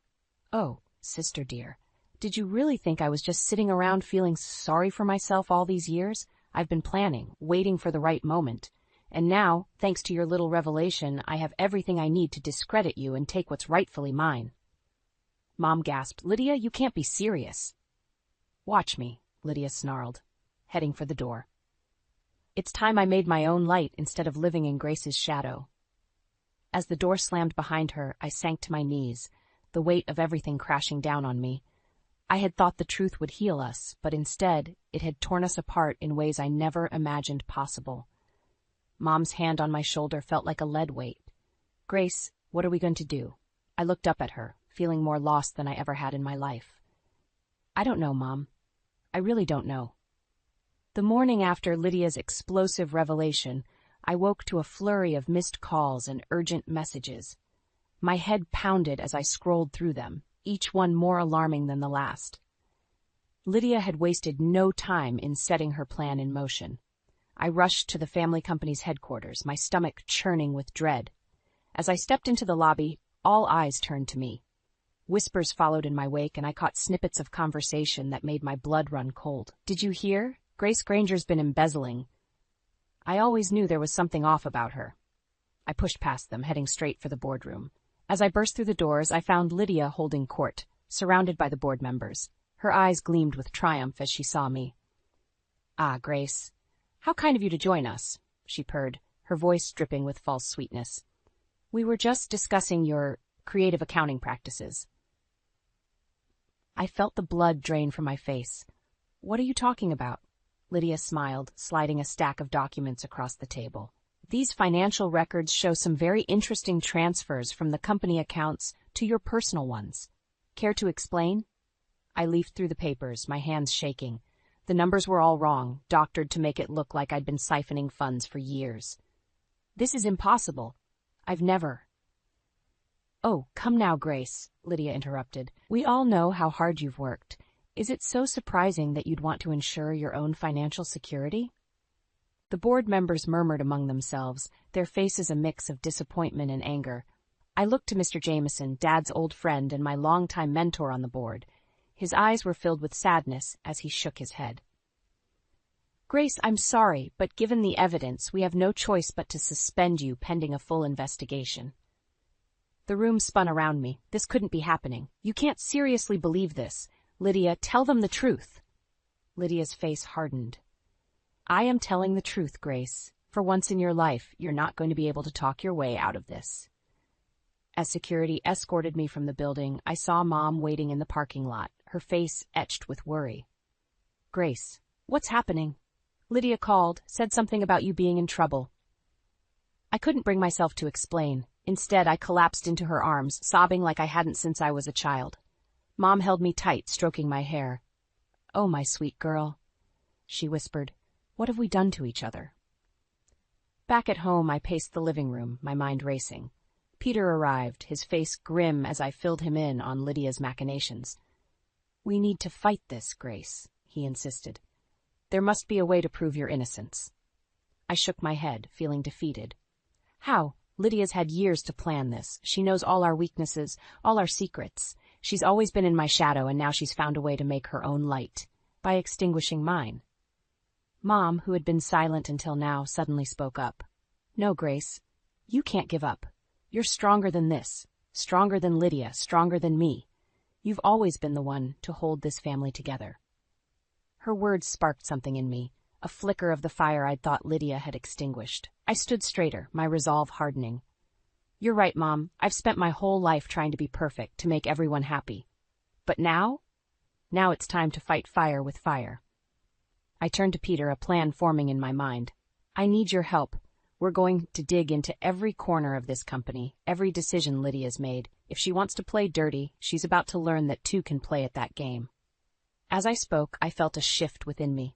The old Grace, the peacemaker, the perfect daughter, was gone. In her place stood someone new, someone forged in the crucible of betrayal and deceit. Lydia thought she'd won, that she'd finally stepped out of my shadow. But she was about to learn a harsh truth. Sometimes it's the shadows you need to fear the most. I picked up my phone, my fingers flying over the keys as I started to put my plan into action. "Lydia, you've chosen darkness over and over again. Now it's time you learned what real darkness looks like."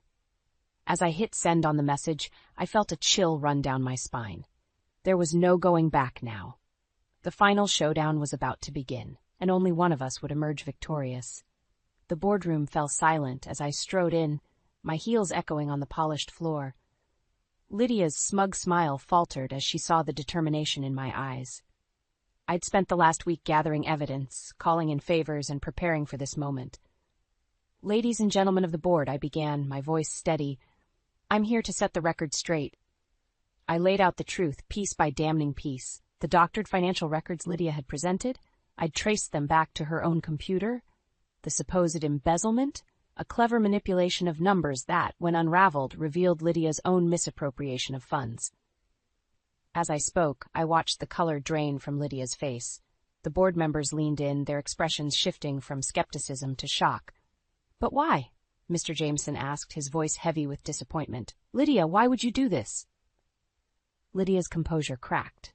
"Because I deserved it," she screamed, her eyes wild. "I've worked just as hard as Grace, but she always got the praise, the recognition. It was my turn." In that moment, I saw my sister for who she truly was, a wound-desperate woman who'd let her resentment consume her. Part of me wanted to reach out, to comfort her as I had when we were children, but I knew we were past that now. "Lydia," I said softly, "you've chosen darkness over and over again, but it didn't have to be this way. We could have built something together, supported each other." She laughed bitterly. "Always the perfect sister, aren't you, Grace? Even now, you think you can fix everything." "No," I replied, shaking my head. "I can't fix this, but I can move forward." I turned to the board. "I'm stepping down from my position in the company. It's time for me to start a new chapter." Gasps filled the room. Mr. Jameson stood, protesting. "Grace, you can't leave. The company needs you." I smiled, feeling a weight lift from my shoulders. "The company will be fine. It's time I wrote my own story." As I walked out of the boardroom, leaving behind the shocked faces and Lydia's defeated form, I felt a sense of liberation I hadn't experienced in years. Mom was waiting for me in the lobby, her eyes questioning. "It's done," I told her.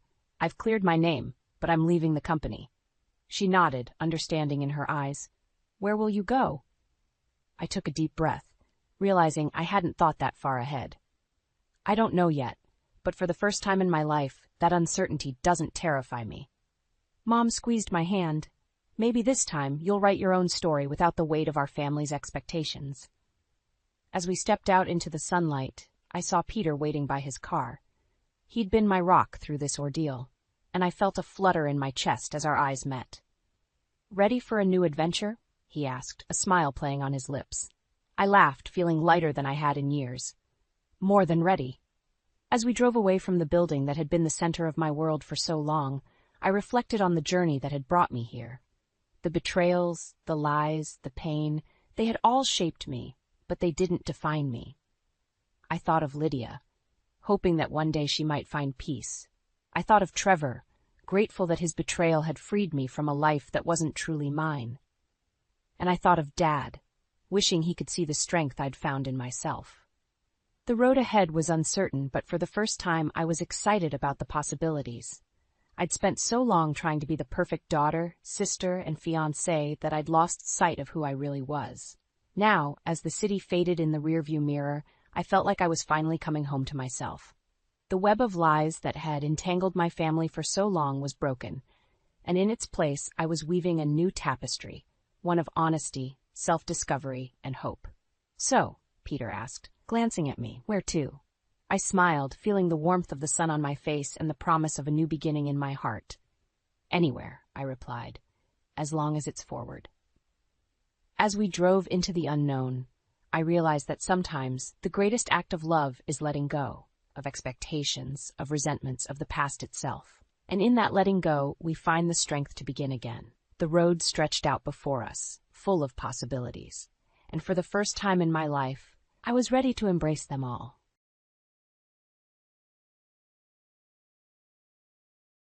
I stared at my reflection in the bathroom mirror, my hands trembling as I gripped the edge of the sink. Mom's words echoed in my head, each one a dagger to my heart. "Jordan, honey, I'm worried about you," she had said over our weekly Sunday brunch. "You're not getting any younger, and I just want to see you settled before." I splashed cold water on my face, trying to wash away the memory of her concerned eyes. At 35, I'd always thought I had plenty of time. But seeing the fear in Mom's face, the unspoken dread of leaving me alone in the world, it shook me to my core. A gentle knock on the door startled me. "Jor, you okay in there?" It was Nicole, my younger sister. I took a deep breath and opened the door. "Yeah, I'm fine." Nicole raised an eyebrow, clearly not buying it. "Mom got to you, didn't she?" I nodded, unable to find the words. "Come on," she said, grabbing my hand. "Let's grab a coffee. You look like you need it." 20 minutes later, we were seated at our favorite cafe, steaming lattes in front of us. Nicole leaned forward, her eyes full of understanding. "Look, I know Mom means well, but you can't let her pressure you into something you're not ready for." I sighed, wrapping my hands around the warm mug. "It's not just that, Nick. You should have seen her face. She's scared, and I can't help but feel like I'm letting her down." "You're not letting anyone down," Nicole insisted. "You have a great career, your own place, you're doing just fine. But what if she's right?" I blurted out, "What if I've been so focused on work that I've missed out on finding someone? What if—" "Stop right there," Nicole cut me off. "You haven't missed out on anything. But if you really want to explore your options, why don't we start small? There's a speed dating event at the community center next week. Why don't you give it a shot?" I nearly choked on my latte. "Speed dating? Are you serious?" Nicole grinned. "Deadly. Come on, what's the worst that could happen?" "I could die of embarrassment," I offered. "Or," she countered, "you could meet someone interesting. At the very least, it'll give Mom something to smile about." I hesitated, but the image of Mom's worried face flashed through my mind again. "Fine," I conceded, "but you owe me big time." "Deal," Nicole said, raising her mug in a mock toast. "Now, let's talk about what you're going to wear." The next week flew by in a blur of work deadlines and increasingly panicked phone calls with Nicole. Before I knew it, I was standing outside the community center, my heart pounding like a jackhammer. "You can do this," I muttered to myself, smoothing down the new dress Nicole had insisted I buy. "It's just a few hours. No big deal." I took a deep breath and pushed open the door. The room was already buzzing with activity, filled with nervous laughter and the clink of glasses. I scanned the crowd, feeling overwhelmed. First time, I turned to find a man about my age smiling at me. He had kind eyes and an easygoing demeanor that immediately put me at ease. "Is it that obvious?" I asked, managing a small laugh. He shrugged. "Takes one to know one. I'm Brad. Jordan, I replied, shaking his offered hand. Well, Jordan, he said, gesturing towards the room, what do you say we face this madness together? For the first time that evening, I felt a glimmer of hope. Maybe, just maybe, this wasn't such a bad idea after all. Lead the way, I said, following Brad into the crowd, unaware that this simple decision would set in motion a chain of events that would change my life forever. I stood in front of my closet, staring at a sea of muted colors and practical work attire. Nicole's words from our shopping trip yesterday echoed in my mind. Jordan, you're gorgeous. It's time to let the world see it. With a deep breath, I reached for the vibrant red blouse we'd bought. It felt daring, almost rebellious. As I slipped it on, I caught my reflection in the mirror.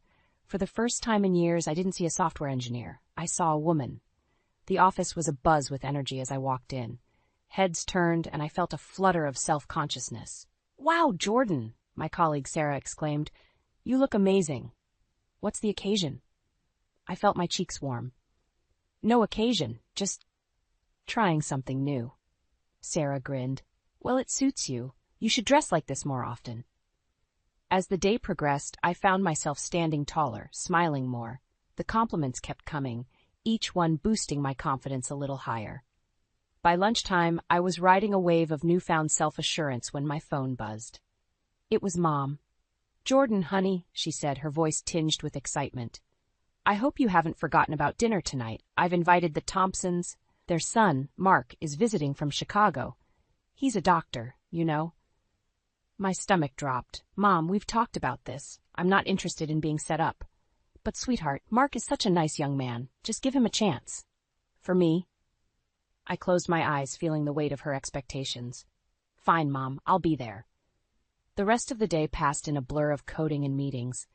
As I drove to Mom's house that evening, my earlier confidence began to waver. What was I thinking? Trying to change myself? Mom greeted me at the door, her eyes widening as she took in my appearance. Oh, Jordan, you look lovely. Before I could respond, she ushered me into the living room where the Thompsons sat with their son. Mark stood up, offering a polite smile that didn't quite reach his eyes. Dinner was a painful affair. Mark droned on about his medical practice while Mom beamed at us, clearly envisioning wedding bells. I pushed my food around my plate, feeling more out of place with each passing minute. As Mom cleared the dishes, Mrs. Thompson leaned in. So, Jordan, do you have any plans to settle down? A career is nice, but there's nothing like having a family. I felt a surge of anger. Actually, I'm quite happy with my life as it is. The room fell silent. Mom returned, her face a mask of disappointment. Jordan, why don't you help me in the kitchen? Once we were alone, she turned to me. Honey, I'm just trying to help. You're not getting any younger, and stop it, Mom, I snapped, surprising us both. I'm tired of you trying to fix me. There's nothing wrong with my life. Tears welled in her eyes. I just want you to be happy. I am happy, I insisted, but the words felt hollow. The drive home was a blur of conflicting emotions. As I walked into my apartment, my phone buzzed with a text from Nicole. How'd it go with Mom's setup? I sank onto the couch, suddenly exhausted. Disaster, I typed back. I don't know what I'm doing anymore, Nick. Her response was immediate. Come over tomorrow. I have an idea. The next morning, I found myself at Nicole's doorstep, still feeling raw from the previous night's events. Okay, Nicole said as soon as I walked in, her eyes gleaming with determination. We're going to that speed dating event. I groaned. Nick, I don't think. No arguments, she cut me off.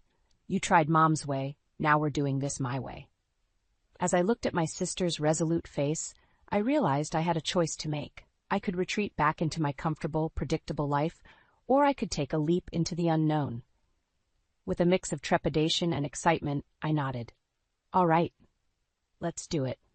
Little did I know that decision would set me on a path that would change everything. The community center buzzed with nervous energy as I stepped inside, my heart pounding. Nicole gave my hand a reassuring squeeze before disappearing into the crowd. I was on my own. Ladies and gentlemen, welcome to our speed dating event. The coordinator's voice rang out. You'll have 5 minutes with each partner. When you hear the bell, move to the next table. Ready? Begin. I sat down at my first table, facing a man with a receding hairline and a forced smile. Hi, I'm Steve, he said, his eyes darting around the room. Jordan, I replied, trying to sound more confident than I felt. The next few encounters blurred together, a parade of awkward small talk and feigned interest. By the fourth round, I was ready to bolt. Then I saw him. He was tall, with kind eyes and a genuine smile that put me at ease instantly. As he sat down, I noticed calluses on his hands, a working man's hands. "I'm Brad," he said, his voice warm and deep. "Jordan," I replied, feeling a flutter in my stomach. "So, Jordan," he leaned in, his eyes twinkling, "what brings a beautiful woman like you to a place like this?" I laughed, surprised by his directness. "Would you believe my sister dragged me here?" Brad grinned. "I'd believe it. My buddy did the same to me. Said I needed to get out there." We fell into easy conversation, discussing our jobs, our families, our dreams. Before I knew it, the bell rang. "Time's up," I said, feeling a pang of disappointment. Brad hesitated, then quickly scribbled something on a napkin. "I know we're supposed to wait until the end, but here's my number. I'd love to continue this conversation over coffee sometime." As he moved to the next table, I clutched the napkin, a mix of excitement and trepidation washing over me. The rest of the event passed in a blur. As soon as it ended, I found Nicole waiting by the door. "Well?" she asked, eyebrows raised. I showed her the napkin. "I met someone." Nicole squealed, drawing curious glances. "Details now." We headed to a nearby cafe where I recounted my meeting with Brad. Nicole listened intently, her eyes sparkling with excitement. "He sounds perfect, Jor," she said. "When are you going to call him?" I hesitated. "I don't know, Nick. What if—" "No what ifs," she cut me off. "You're calling him. Right now." Before I could protest, Nicole had snatched my phone and dialed the number. "It's ringing," she mouthed, handing it back to me. "Hello?" Brad's voice came through the speaker. "Hi, Brad. It's Jordan from the speed dating event." "Jordan, I'm glad you called. I was hoping we could grab that coffee." We made plans for the following evening, and as I hung up, I felt a mix of excitement and terror. The next day, I stood in front of the mirror, scrutinizing my outfit. The red blouse from before felt too bold now. I changed into a soft blue sweater, then back to the red blouse. By the time I settled on an outfit, I was already running late. I rushed to the cafe, my nerves frayed. As I burst through the door, I saw Brad sitting at a corner table, looking up expectantly. Our eyes met, and he smiled that warm smile that had captivated me the night before. "Jordan," he said, standing to greet me, "I was starting to worry you'd changed your mind." "Never," I replied, surprising myself with my boldness. As we sat down, Brad reached across the table and took my hand. "I have a confession to make," he said, his expression serious. "I've never done anything like this before. But there's something about you, Jordan. I can't explain it, but I feel like I've known you my whole life." I felt a lump form in my throat. This was moving fast, too fast. But as I looked into Brad's earnest eyes, I realized I felt the same inexplicable connection. "I feel it too," I whispered. Brad's face lit up, and in that moment I knew my life was about to change forever. What I didn't know was whether that change would lead to happiness or heartbreak. 2 years flew by in a whirlwind of love and laughter. Brad and I had grown closer than I ever thought possible, our lives intertwining like vines. As I stood in front of the mirror on my wedding day, I barely recognized the woman staring back at me. Gone was the hesitant, career-focused Jordan. In her place stood a bride, radiant with joy and hope. "You look beautiful, honey," Mom said, her eyes glistening with tears as she adjusted my veil. I turned to face her, my heart swelling with emotion. "Thank you, Mom, for everything." She pulled me into a tight embrace. "I'm so happy for you, Jordan. Brad is a wonderful man." As we broke apart, a shadow crossed her face. "I just wish his family could be here to share this day."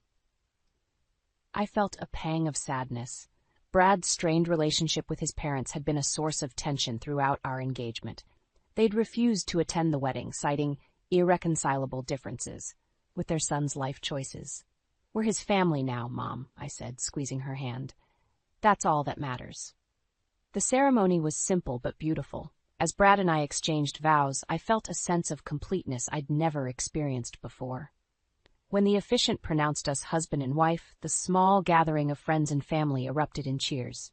At the reception, Nicole cornered me by the punch bowl, her eyes sparkling with mischief.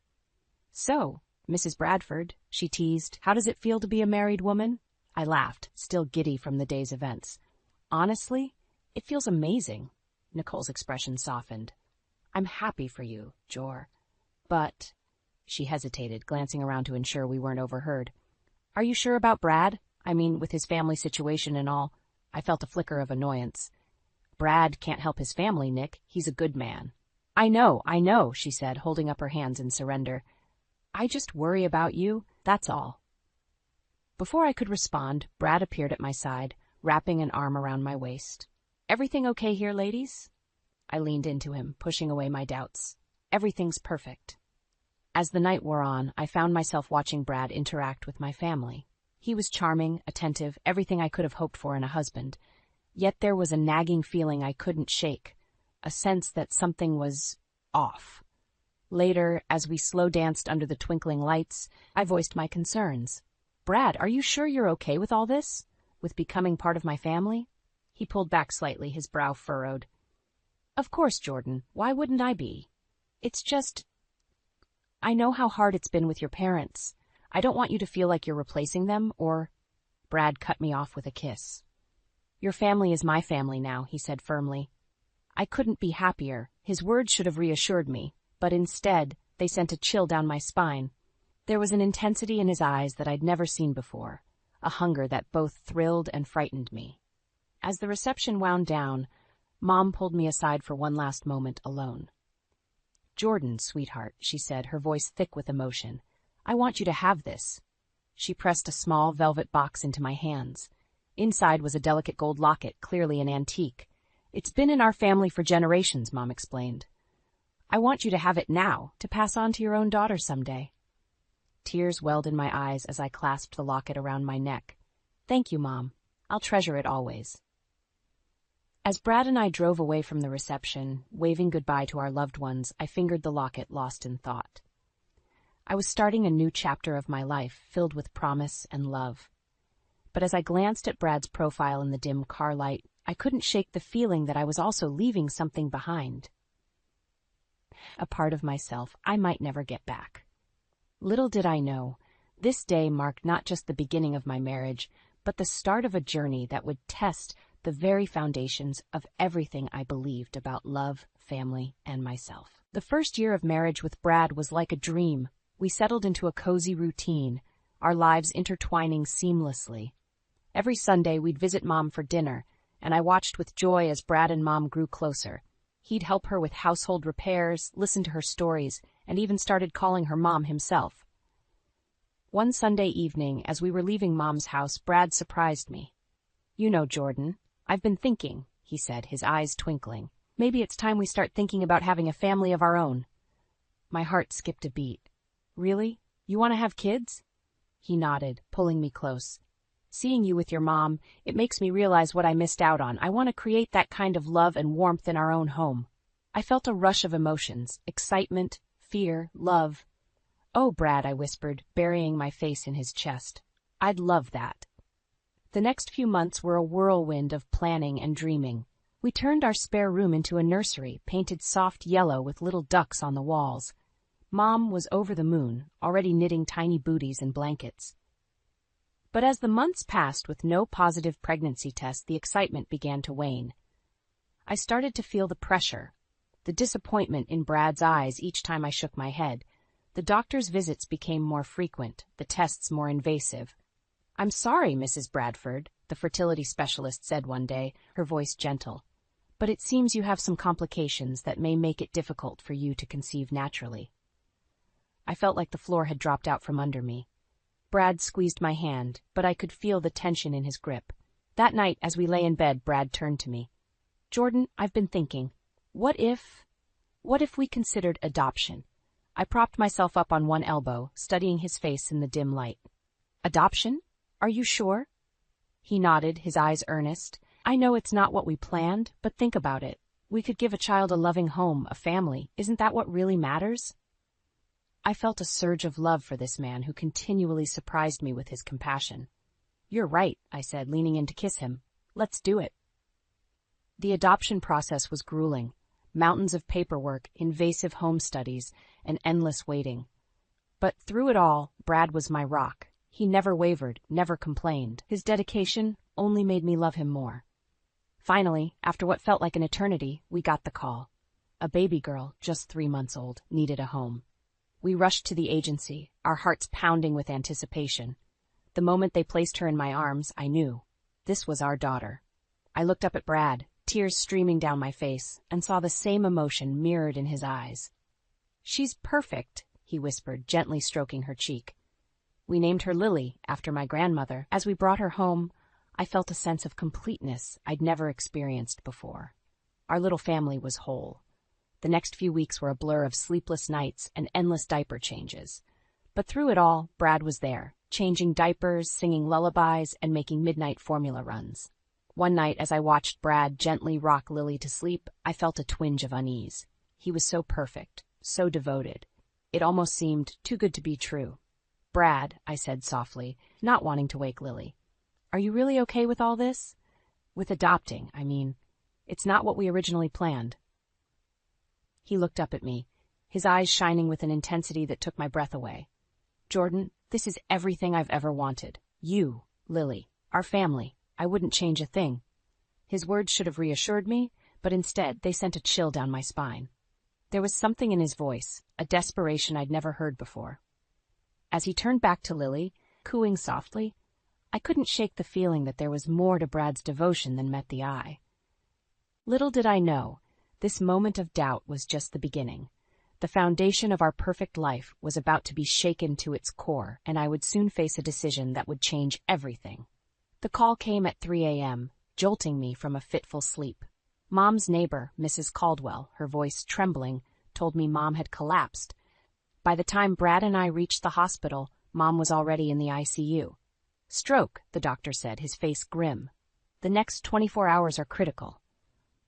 I felt the world tilt beneath my feet. Brad's arm around my waist was the only thing keeping me upright. "She'll pull through," he whispered. "Your mom's a fighter." But as the hours ticked by, hope dwindled. Mom's condition deteriorated rapidly. By nightfall, the doctor's expression had changed from grim to defeated. "I'm sorry," he said softly. "There's nothing more we can do."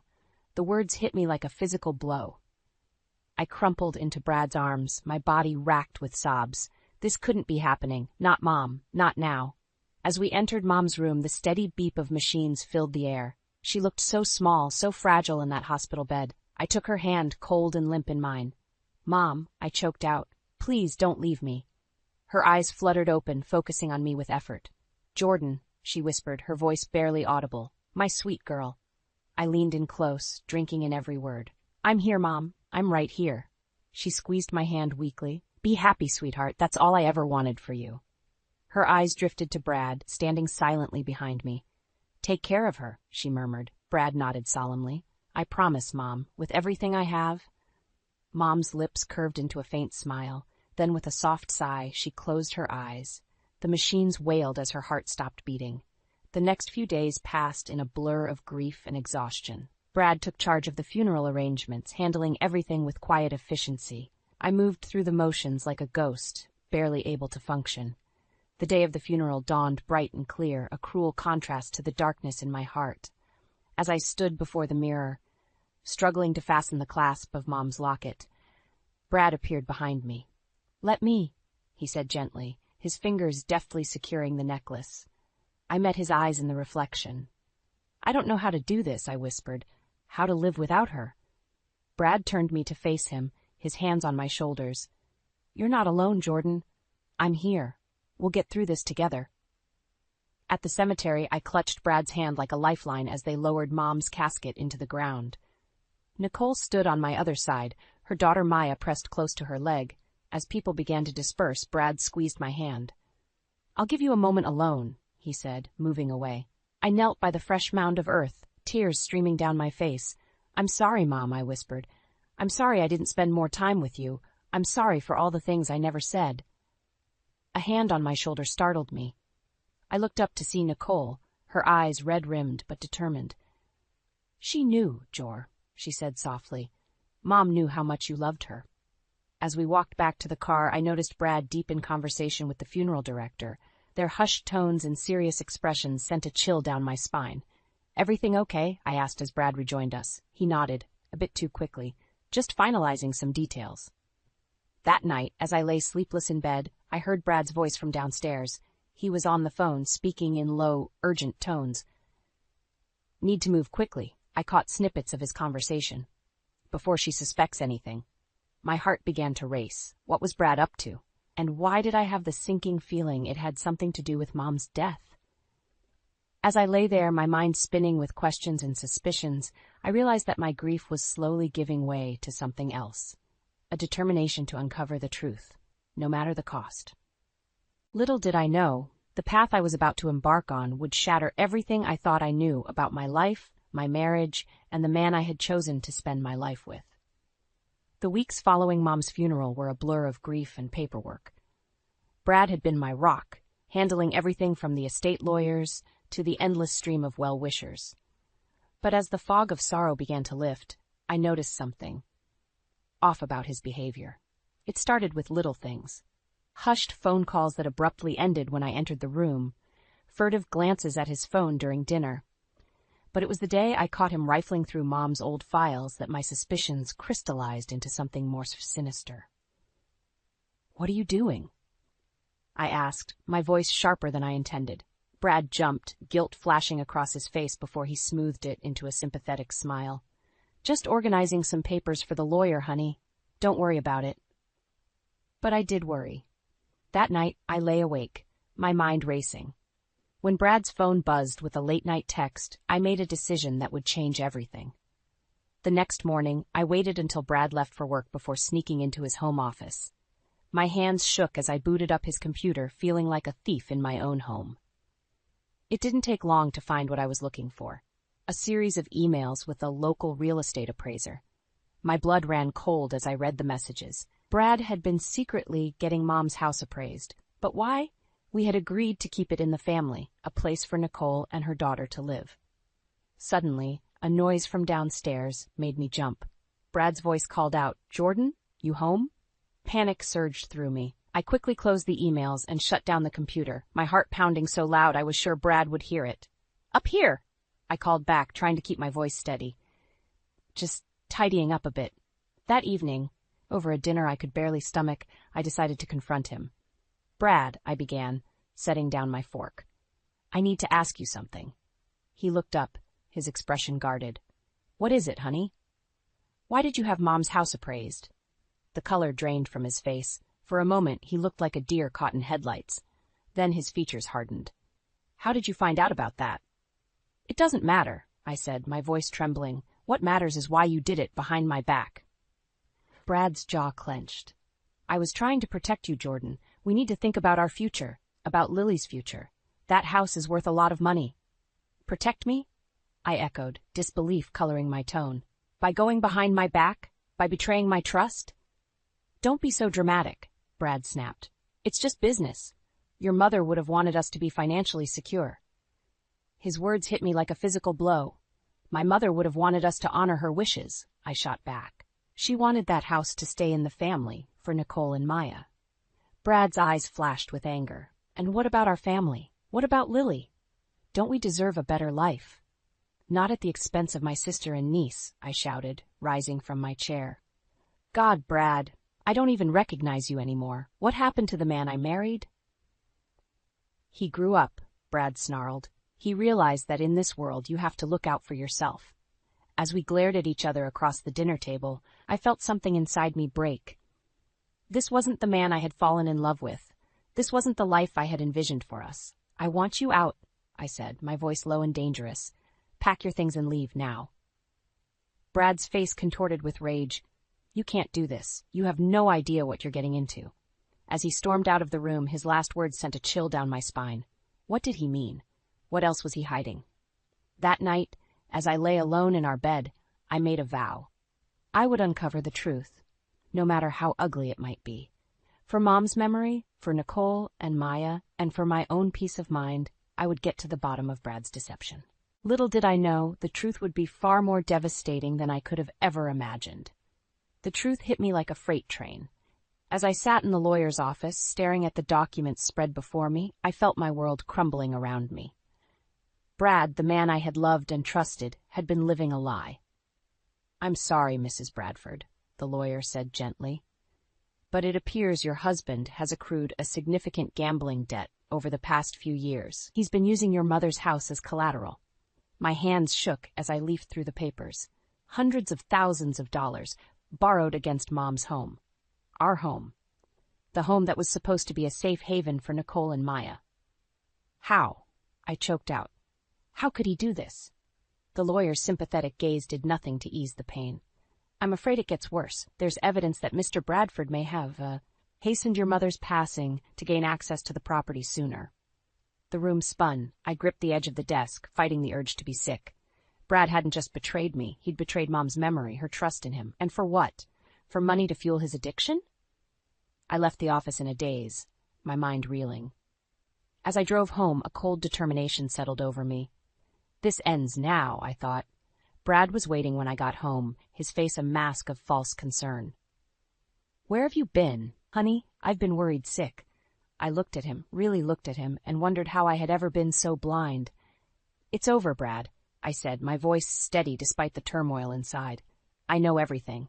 His facade crumbled instantly.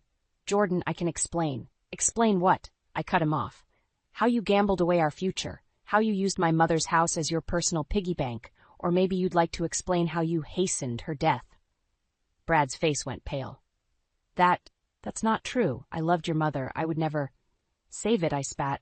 I want you out of this house and out of my life. Now. As Brad packed his things, casting desperate glances my way, I felt a strange sense of calm settle over me. This wasn't the end I had envisioned for us, but it was the end we deserved. Once he was gone, I called Nicole. Can you come over? I asked, my voice breaking. And bring Maya. I need you both. An hour later, we sat around Mom's old kitchen table, the same one where we'd shared so many family dinners. I told them everything. Brad's betrayal, the gambling, the threats to our home. Nicole reached across the table, squeezing my hand. Oh, Jor, she whispered. I'm so sorry.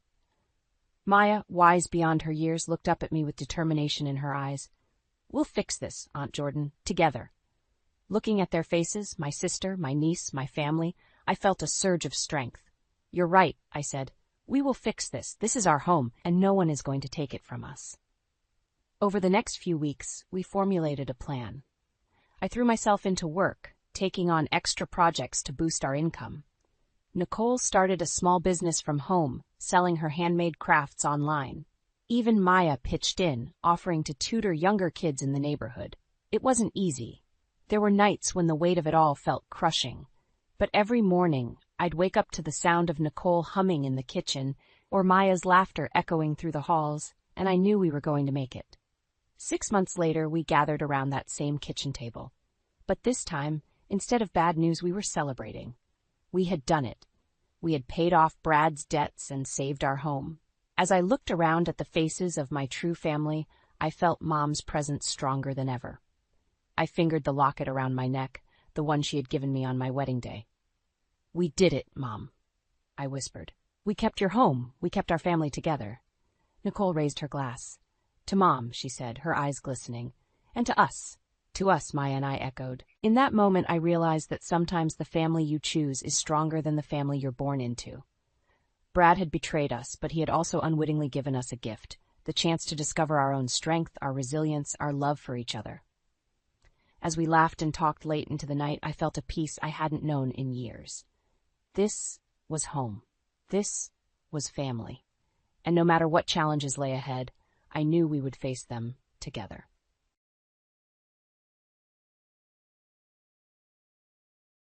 I watched Wyatt's car disappear down the street, the familiar ache in my chest growing stronger with each passing second. My boy, always working so hard for us. I hobbled back inside my cane, tapping a steady rhythm on the hardwood floor. Wyatt's gone, then?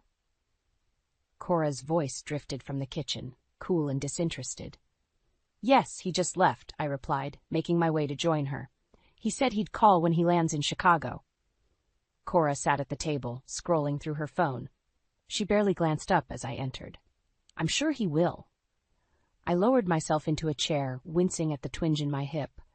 I thought we could have breakfast together, I suggested, trying to keep my tone light. I can whip up some pancakes. She finally looked at me, her expression unreadable. No need, Lenora. I have errands to run. I watched as she stood, gathering her purse and keys.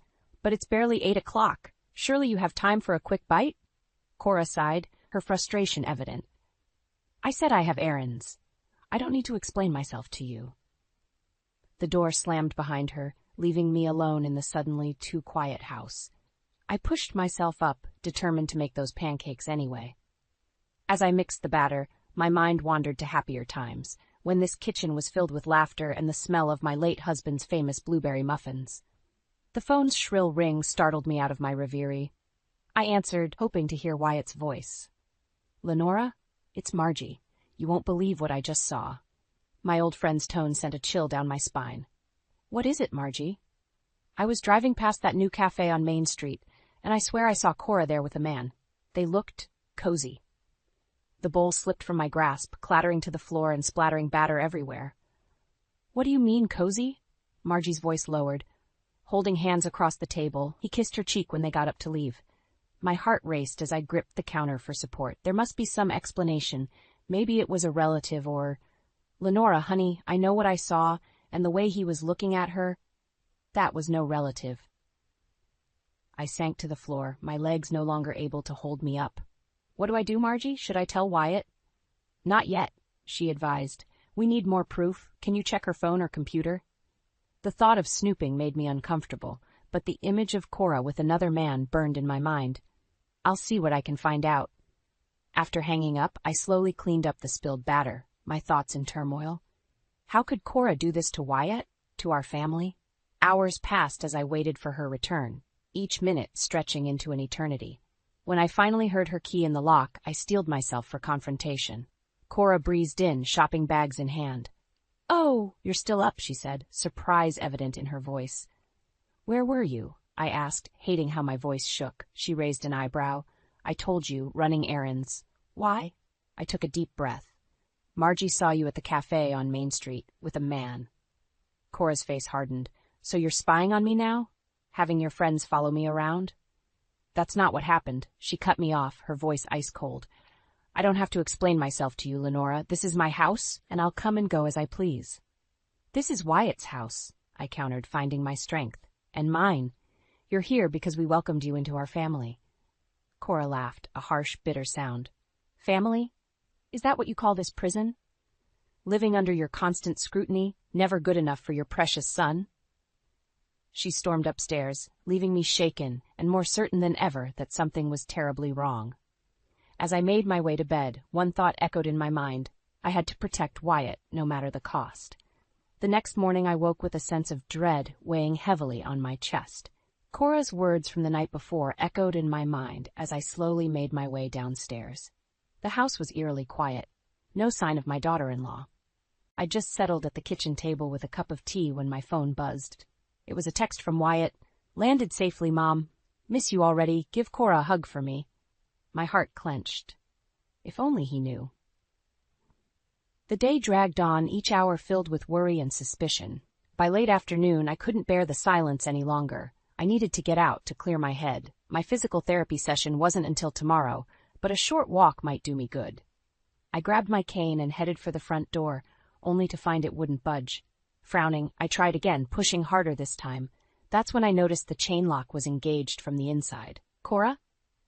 I called out, my voice trembling. "Are you there? The door's locked." Silence. I knocked louder, panic rising in my throat. "Cora, please let me in." Finally, I heard footsteps approaching. The door opened a crack, Cora's face appearing in the narrow gap. Her eyes were cold, her lips pressed into a thin line. "What are you doing out there?" she asked, her tone dripping with disdain. "I went for a walk," I explained, trying to keep my voice steady. "Why is the chain on? I live here too, you know." Cora's laugh was harsh and bitter. "Do you? Sometimes I wonder. This is supposed to be my home, Lenora, my sanctuary, but with you here it feels like a prison." I recoiled as if she'd slapped me. "Cora, please, let's talk about this. We're family." "Family?" she spat. "You're not my family. You're just a burden Wyatt refuses to let go of." With that, she slammed the door in my face. I stood there, stunned, my hand still raised to knock. Tears welled up in my eyes as the reality of the situation hit me. I was locked out of my own home, rejected by the woman my son loved. My legs trembled, threatening to give out. I needed help. Fumbling with my phone, I called the only person I could think of. "Margie, it's Lenora. I need you." 20 minutes later, Margie's beat-up station wagon pulled into the driveway. She hurried over to me, her face etched with concern. "Oh, honey," she said, wrapping an arm around my shoulders. "What happened?"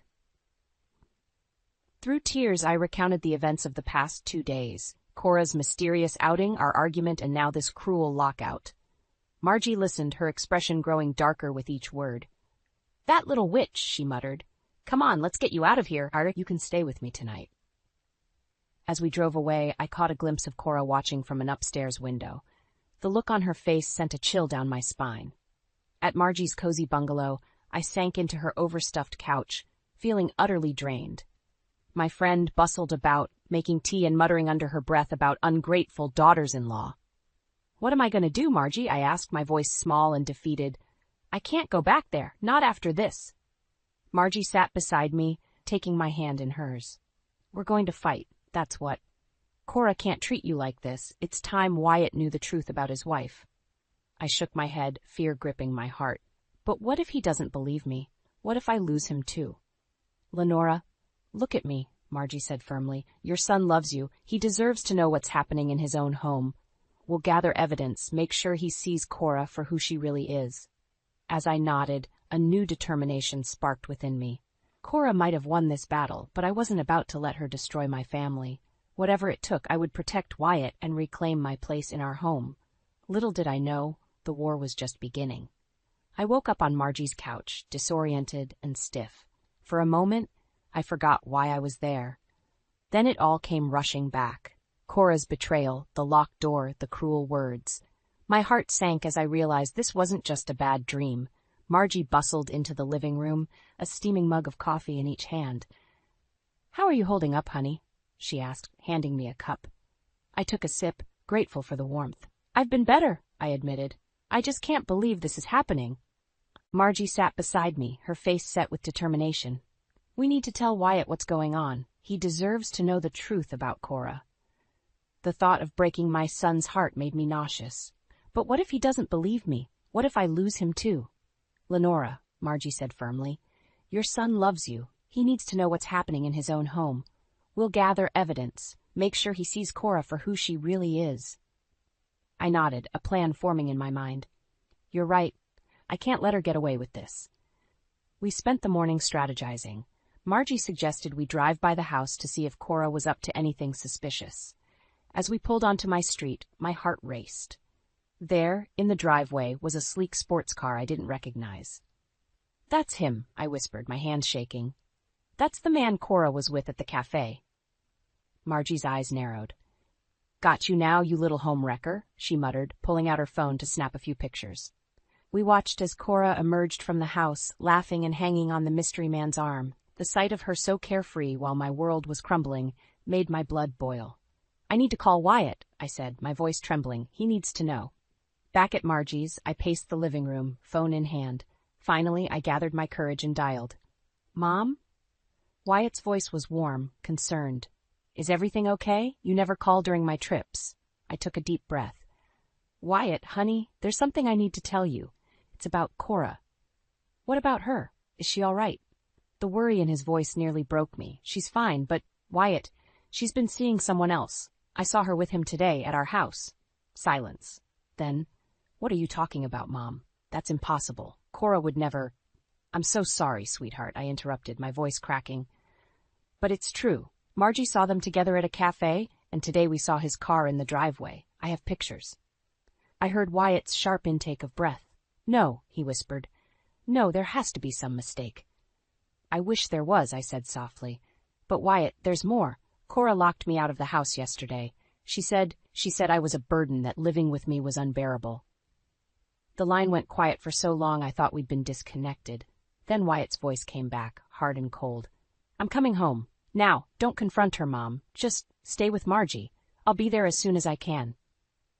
After we hung up, I collapsed onto the couch, emotionally drained. Margie sat beside me, rubbing my back soothingly. "You did the right thing," she assured me. "Wyatt needed to know." I nodded, but guilt gnawed at me. Had I just destroyed my son's marriage? What if I was wrong about everything?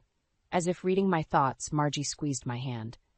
"Don't you dare start doubting yourself, Lenora. We both know what we saw. Cora made her bed. Now she has to lie in it. Just then, my phone buzzed with a text from Cora. "Where are you? Come home now. We need to talk." I showed Margie the message, my hands shaking. "What do I do?" Margie's eyes flashed with anger. "You stay right here. That woman doesn't get to order you around anymore. Let her stew until Wyatt gets home." As I settled in for an agonizing wait, I couldn't shake the feeling that this was just the calm before the storm. Whatever happened next, nothing would ever be the same again. The early morning sun barely peeked through the curtains as I sat in my living room, my heart pounding. Wyatt had arrived late last night, his face a mask of pain and anger. Now we waited for Cora to return from wherever she'd spent the night. Margie sat beside me, her presence a comforting anchor in the storm that was about to break. "Are you sure you want to do this, Mom?" Wyatt asked, his voice hoarse from lack of sleep. I reached out and squeezed his hand. "We have to, honey. Cora needs to face what she's done." The sound of a key in the lock made us all freeze. Cora walked in, her eyes widening as she took in the scene before her. "Wyatt? What are you doing home?" My son stood, his shoulders tense. "I think you know why I'm here, Cora." She glanced at me, her expression hardening. "What lies has she been telling you?" "They're not lies," I said, my voice steadier than I felt. "We saw you with him, Cora, at the cafe and here at the house." Cora's face paled, but she quickly recovered. "So you've been spying on me? That's rich, coming from you, Lenora." Wyatt stepped between us. "Don't you dare try to turn this around on my mother. I saw the pictures. Cora, I know everything." Just then a car pulled into the driveway. Through the window I saw a man get out, the same one from the cafe. My breath caught in my throat as he approached the front door. "Who's that?" Wyatt demanded, his voice dangerously low. Cora's eyes darted between Wyatt and the door. It's not what you think." The doorbell rang, shattering the tense silence. Wyatt strode to the door and yanked it open. "Who the hell are you?" The man looked startled. I'm here to see Cora." "Is she home?" "Oh, she's home all right," Wyatt growled, grabbing the man's collar and dragging him inside. "Now, both of you are going to explain what's going on." Cora's face crumpled. "Wyatt, please, I can explain." "Then start talking," he snapped. What followed was a painful confession. Cora admitted to the affair, tears streaming down her face as she detailed her unhappiness in the marriage. She claimed Wyatt was never home, always working, and that living with me was suffocating her. "You're never here," Cora cried. "Living with your mother is unbearable. I felt so alone, so trapped." Wyatt's face was a storm of emotions. "So instead of talking to me, you decided to cheat? To treat my mother like garbage?" The other man, who introduced himself as David, looked uncomfortable. "Look, I didn't know she was married. Cora told me she was divorced." I watched as my son's world crumbled around him. The pain in his eyes was almost unbearable. "I want you both out of my house," Wyatt said, his voice eerily calm. "Now." Cora reached for him. "Wyatt, please, we can work this out." He jerked away from her touch. "There's nothing to work out. We're done, Cora. I want a separation." As Cora and David left, the house fell into a heavy silence. Wyatt collapsed onto the couch, his head in his hands. I moved to comfort him, but he stood abruptly. "I need some air," he muttered, heading for the door. "Wyatt, wait," I called, but he was already gone. Margie put her arm around me. "Give him time, Lenora. He's been through a lot." I nodded, fighting back tears. We'd won in a way. The truth was out, Cora's betrayal exposed, but looking at the wreckage of my son's marriage, I couldn't help but wonder, at what cost? As I sat there, surrounded by the remnants of our shattered family, I knew one thing for certain: the real battle was just beginning.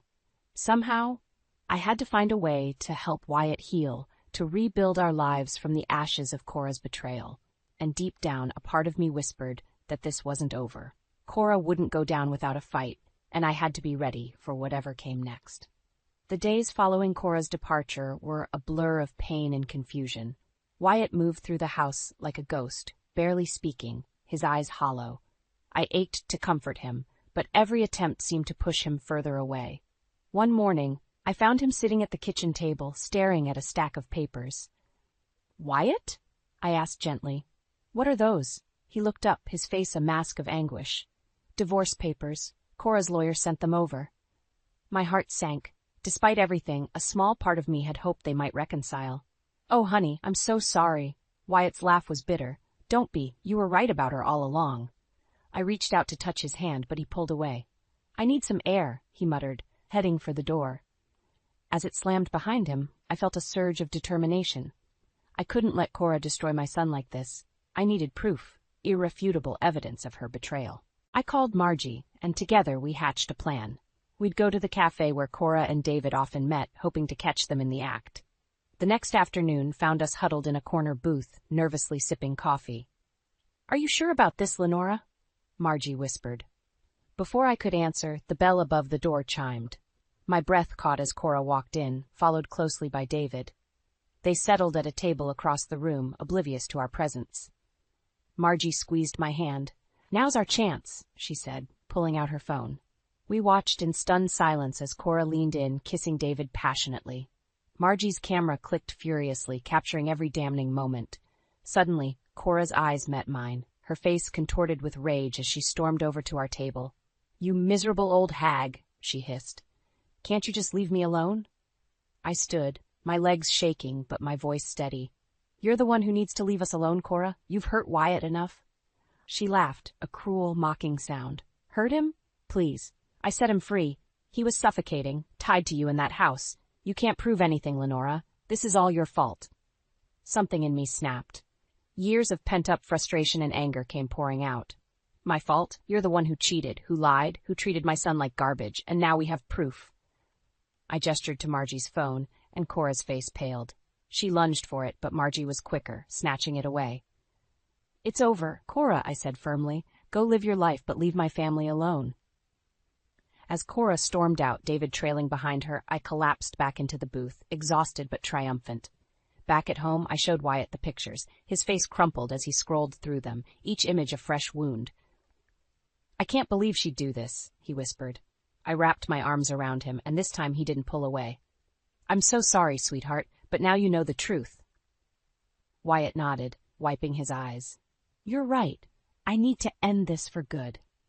Together we packed up the last of Cora's belongings. As Wyatt carried the boxes to the porch, I felt a weight lift from my shoulders.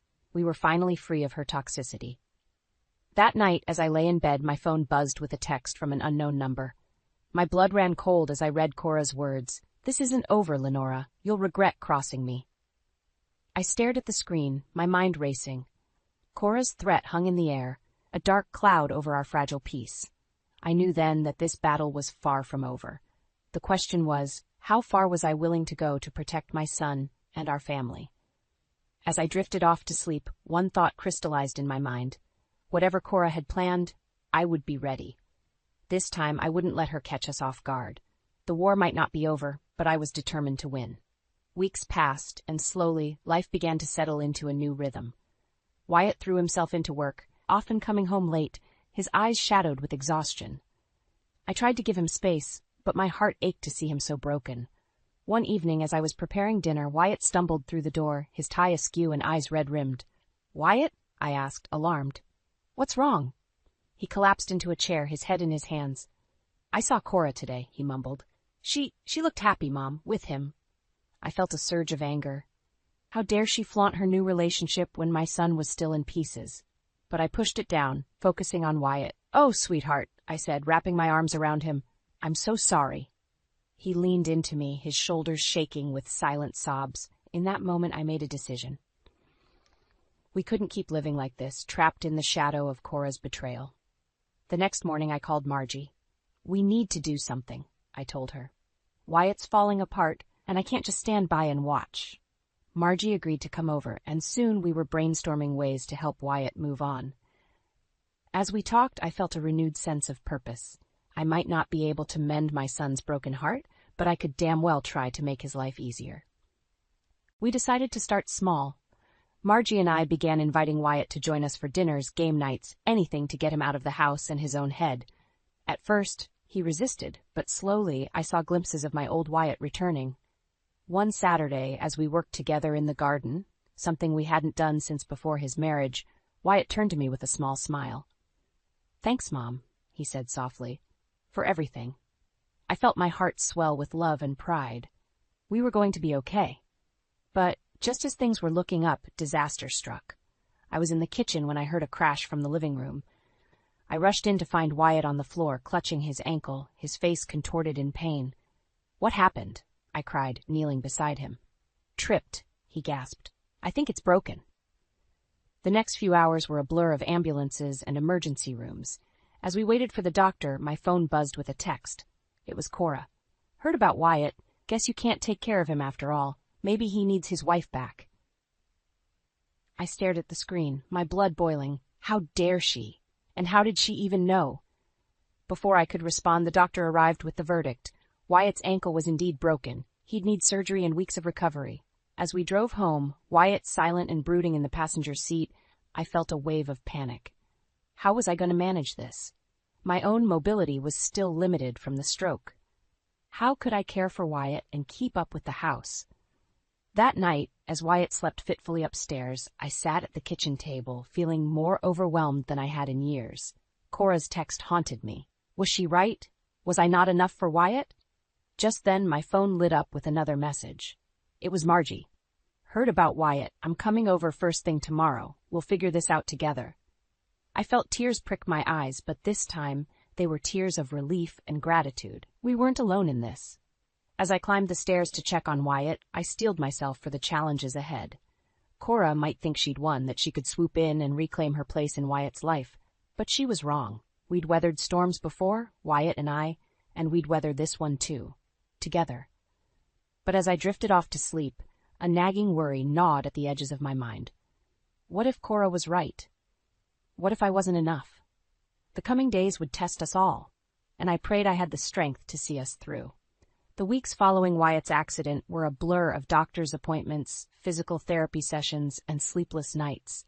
I pushed myself to the limit, determined to prove Cora wrong. I could take care of my son. I had to. One morning, as I struggled to help Wyatt down the stairs, my own legs trembling with the effort, I caught a glimpse of our reflection in the hallway mirror. We looked exhausted, defeated. For a moment, doubt crept in. Was I really helping, or just making things worse? "Mom," Wyatt said softly, "maybe we should hire some help." I shook my head, forcing a smile. "We're managing just fine, honey. I've got this." But the truth was, I didn't have it. Not even close. That afternoon, I had my own physical therapy appointment. As I worked through my exercises, my therapist, Sarah, noticed my distraction. "Lenora," she said gently, "you're pushing yourself too hard. Your progress has been amazing, but if you don't take care of yourself, you'll end up back where you started." I felt tears prick my eyes. "I don't have a choice," I whispered. "Wyatt needs me." Sarah squeezed my hand. "You can't pour from an empty cup, Lenora. It's okay to ask for help." As I left the clinic, my phone buzzed. It was a text from an unknown number. "Heard Wyatt's not doing so well. Maybe he needs his wife back. I can take better care of him than you ever could." My blood ran cold. Cora? I was so distracted by the message that I didn't notice the car speeding through the parking lot. I froze, my cane slipping on the wet pavement. Suddenly, a hand grabbed my arm, yanking me back just as the car whizzed by. "Mrs. Henderson, are you all right?" I looked up to see David, Cora's former lover, of all people. He steadied me, concern etched on his face. "I'm fine," I stammered, pulling away. "What are you doing here?" He looked sheepish. I've been meaning to talk to you about Cora." My heart raced. "What about her?" "She's been acting strange lately, talking about getting Wyatt back, no matter what it takes. I think she might do something drastic." Before I could respond, my phone rang. It was Margie, her voice frantic. "Lenora, you need to get home now. Cora's here and she's demanding to see Wyatt." Panic surged through me. "Don't let her in. I'm on my way." I turned to David. "I need a ride. Now." The drive home was agonizing. Every red light felt like an eternity. When we finally pulled up, I saw Cora's car in the driveway, Margie standing on the porch, blocking the door. I rushed out, my legs shaky but fueled by adrenaline. "Cora," I shouted. "Get away from my house." She whirled around, her eyes wild. "You can't keep me from him, Lenora. Wyatt needs me." "He doesn't need you," I spat. "He needs peace and healing, something you've never given him." Cora lunged forward, but David caught her arm. "Enough, Cora. It's over." She wrenched away from him, tears streaming down her face. "You don't understand. None of you do. I love him." "If you loved him," I said, my voice steady despite my racing heart, "you would let him go."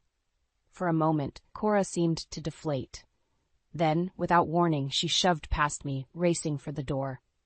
I stumbled, my cane clattering to the ground. "Mom!" Wyatt's voice came from inside. He appeared in the doorway, balancing on his crutches, his face a mask of shock and anger. As Cora reached for him, I found strength I didn't know I had. I pushed myself up, stepping between them. "You can't break us," I said, my voice ringing with conviction. "We're stronger without you." Wyatt's hand found mine, squeezing tight. We stood united, facing Cora together. In that moment, I knew we'd reached a turning point. Whatever happened next would define our future. And I was ready to fight for it with everything I had. 6 months had passed since that fateful confrontation with Cora. The leaves were turning golden, a crisp autumn breeze rustling through the trees as Margie and I strolled through the park. My cane was gone, replaced by a newfound strength and balance I'd worked hard to achieve. "I can't believe how far you've come, Lenora," Margie said, beaming with pride. "You're practically running circles around me now." I laughed, feeling lighter than I had in years. "I couldn't have done it without you, Margie. You've been my rock through all of this." As we rounded a corner, I spotted a familiar figure sitting on a bench ahead. My heart skipped a beat. It was Cora. She looked different, thinner, more subdued. When she saw us, her eyes widened with recognition. For a moment, I thought about turning away, avoiding the confrontation. But something in me had changed. I was no longer afraid. "Hello, Cora," I said as we approached. She stood, wringing her hands nervously. "Lenora, I've been hoping to run into you." Margie squeezed my arm supportively as Cora continued. "I wanted to apologize," she said, her voice barely above a whisper. "For everything. I was selfish and cruel, and I hurt you both so much." I took a deep breath, surprised by the calm that washed over me. "Thank you for saying that, Cora. It means a lot to hear it." She nodded, tears glistening in her eyes. How is Wyatt?" "He's doing well," I replied. "He's found his footing again. We both have." Cora smiled sadly. "I'm glad. You both deserve happiness." As we parted ways, I felt a weight lift from my shoulders, the last remnants of anger and resentment finally fading away. Later that evening, Wyatt and I sat on the porch, watching the sunset. He'd just returned from a successful business trip, his confidence restored and his smile genuine once again. "I saw Cora today," I said softly. Wyatt tensed for a moment, then relaxed. "How was that?" "Surprisingly healing," I admitted. "She apologized. I think she's finally found some peace." Wyatt nodded, a thoughtful expression on his face. "You know, Mom, I've been thinking a lot about what happened, about how you stood by me through everything." I reached out, squeezing his hand. "That's what family does, sweetheart." "I know," he said, his voice thick with emotion. "But it's more than that. You taught me what real strength looks like, what unconditional love really means." Tears welled in my eyes as Wyatt continued. "I've decided to cut back on work," he said.